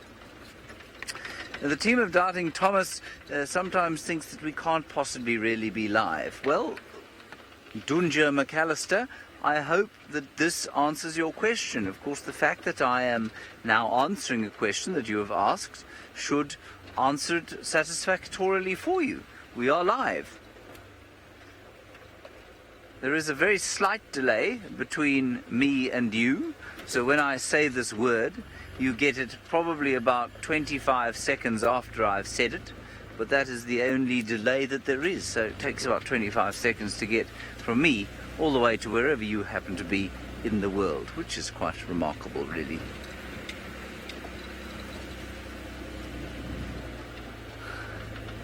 It's absolutely astonishing. We're going to do one last loop around here and see if we don't get lucky. Oh, Dunja, you were saying you can't believe it's so dark already. That's why you asked.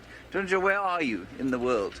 If you can tell us where you are, I think you'll probably just find that it's a time zone difference that has resulted in the darkness. Also, it does get darker here in this part of South Africa earlier than it does in some other parts, because we are quite far east, and also we've got the mountain range just behind us, which means the sun goes down a bit quicker than it does in some other parts. And also it's very cloudy today, which means that it got darker much more quickly than it does normally. But Dunja, tell us where you are. It would be very interesting to know. Especially if I'm saying your name correctly. It doesn't sound like a Scottish name, which your surname most certainly is.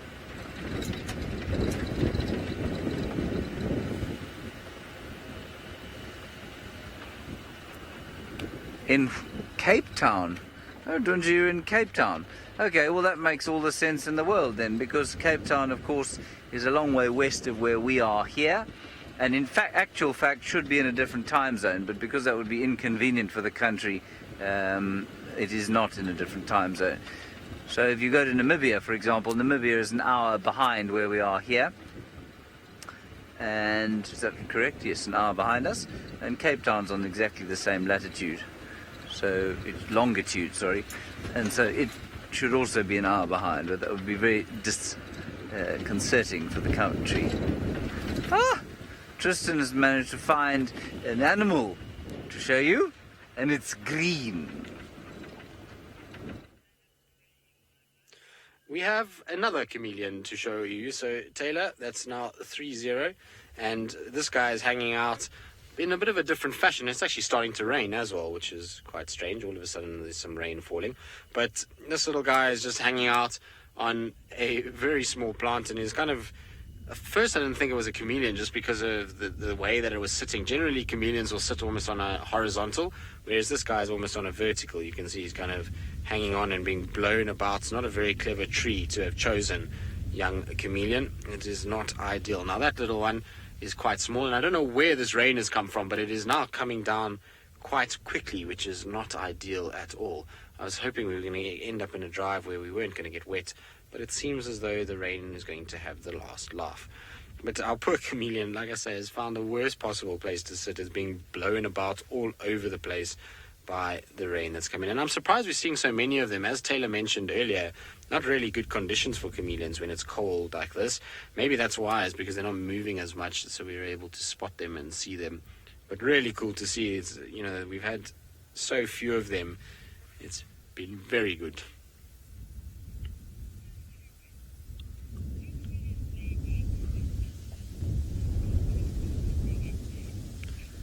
So, Christine, we only get one species of chameleon here, which is the flat-necked chameleon, and it's named that's a bit difficult to see on this particular individual. Shame, the poor thing. It's almost like it's going to be blown into next year at this rate. So you can't see nicely, but on the back of its head, it's got these sort of flaps that come down over the back of the neck, and that's where that flap neck name comes from. And so it's the only one here. I think in South Africa in total we have... I might be wrong, but I think it's 28 or 27 species of chameleon, most of them occurring around the western and southern parts of South Africa. So only the one that we get up here in the northeast corner. In terms of do they lay eggs, well, so yes, they do, but there is a situation where there's a lot of folklores about them where they get killed sometimes, and the eggs, well, the animals will hatch inside of these guys and come out and when they die, then you have the situation where young ones crawl out. And it's why in a lot of the cultures they absolutely don't like chameleons, because you can imagine when they find a dead one and living ones come out of it, it sends a few heebie-jeebies up the sort of backs of a lot of them. And so, you know, a lot of people in the local communities don't like chameleons at all and refuse to go anywhere near them because of that. Anyway, there's another car coming up behind us. Is this Taylor? Should we show her what a chameleon looks like? I think it's Taylor that's coming up behind us. Is it Taylor? Can you see? Oh, Taylor. Come, Taylor. Let's show you what a chameleon looks like. Let's get Taylor here so she can get a chameleon and finally have her time with one. She gets a little bit sort of upset about these things that we haven't been seeing chameleons, so we'll just try and show her where it is. There she comes. Come on, Taylor. Forward. Come on. Make a chameleon. One to us, Tristan. Taylor, look, you spotted a chameleon. Well done. Where is it? Can you see it? Taylor can't see the chameleon. It's not an angle that I'm at. Oh, down there on that bush. Yes. Teak. On the teak, yeah. Oh, no, I can see it. Okay, there we Can I go. fetch it for you? No, you're more than welcome So to that's one to us. one to you. Yes, you did spot that. Fair enough. I'll give it to you. Well done, Taylor. Thank you. That's the face of someone who's lost the challenge, guys. We'll This leave is the whole week. the whole week, but tonight is a mini challenge. I wasn't mentally prepared. You weren't mentally prepared. Okay, well, get into your game face, because... Don't spot it. Right, so let's send you across to Taylor, because she's got lots to say. Hopefully she'll be able to have a little chat about the chameleon as well. Oh, sorry, lost comms a bit. I know I am live. Yeah, well done, Tristan. That was a good spot. That was a very, very, very good spot. Well, I must say I did enjoy getting to know the Torchwood Pride very briefly. It was just a meeting. We had a cup of tea with one another. Didn't learn their names though, I've forgotten them already because I've already lost the pen.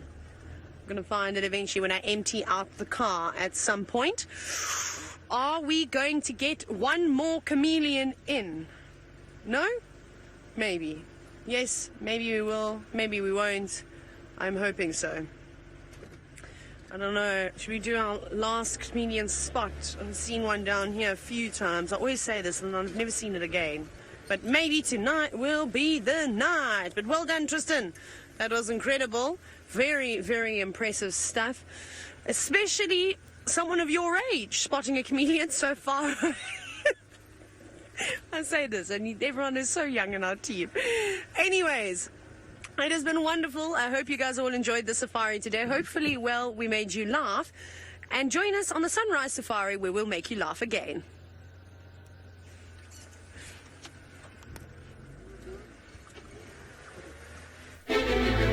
I started my career as a scuba diving instructor, and I was lucky enough to travel all around the world diving in the most spectacular locations. And now we're going back to my roots. Our new mission is to take you live underwater scuba diving. What we're going to do is we're going to have a marine biologist underwater with a full face mask so that they can answer your questions and talk to you in real time. Lynn on Twitter, it's awesome to have you with us. It is incredible for me as well. You'll be able to sit in your living room at home and ask a question about the underwater world to somebody who's under the ocean on the other side of the planet. To be able to be live from underwater is magical. From the one Moorish idol, you'll see a small cleaner rat that is actually cleaning little parasites off of that Moorish idol. We are developing a system that will allow us to talk underwater, for you to be able to hear us clearly. It's a real challenge. It's never been done before properly. We're coming along really well. Leopard moray eel, look at that. The next thing to do is to get a team out, to get a boat, to set up camp, and to start getting it all up and running. The incredible diversity of fish and coral will blow your mind. Dive Live is the way we're going to get everybody in the world the opportunity to connect with nature. This is our mission. There's a quote from Jane Goodall, and that is, only if we understand will we care, only if we care will we help, and only if we help will all be saved. We are a community from all over the world that get together a couple of times a day to share our passion and love of nature. Can you believe it? We broadcast Safari Live into schools around the world, which enables the future custodians of our planet, the students, to fall in love with nature. That whole Safari Live video just inspired me to fulfill my dream of becoming a safari guide as well. If you pledge to this Dive Live project and come on this mission with us, you'll be able to be there for the first month, which will be a private access experience where you can help us develop Dive Live into being what we believe it can be. But then also, you'll be able to join us virtually on our premiere party after our first public broadcast. So join us in testing the technology, finding the experts, and setting up camp. This is such a great opportunity for us to make a difference. We can get people all around the world to fall in love with our oceans. And that's such an important thing to do. Come along with us. It's our mission, make it yours. And we can make a real difference.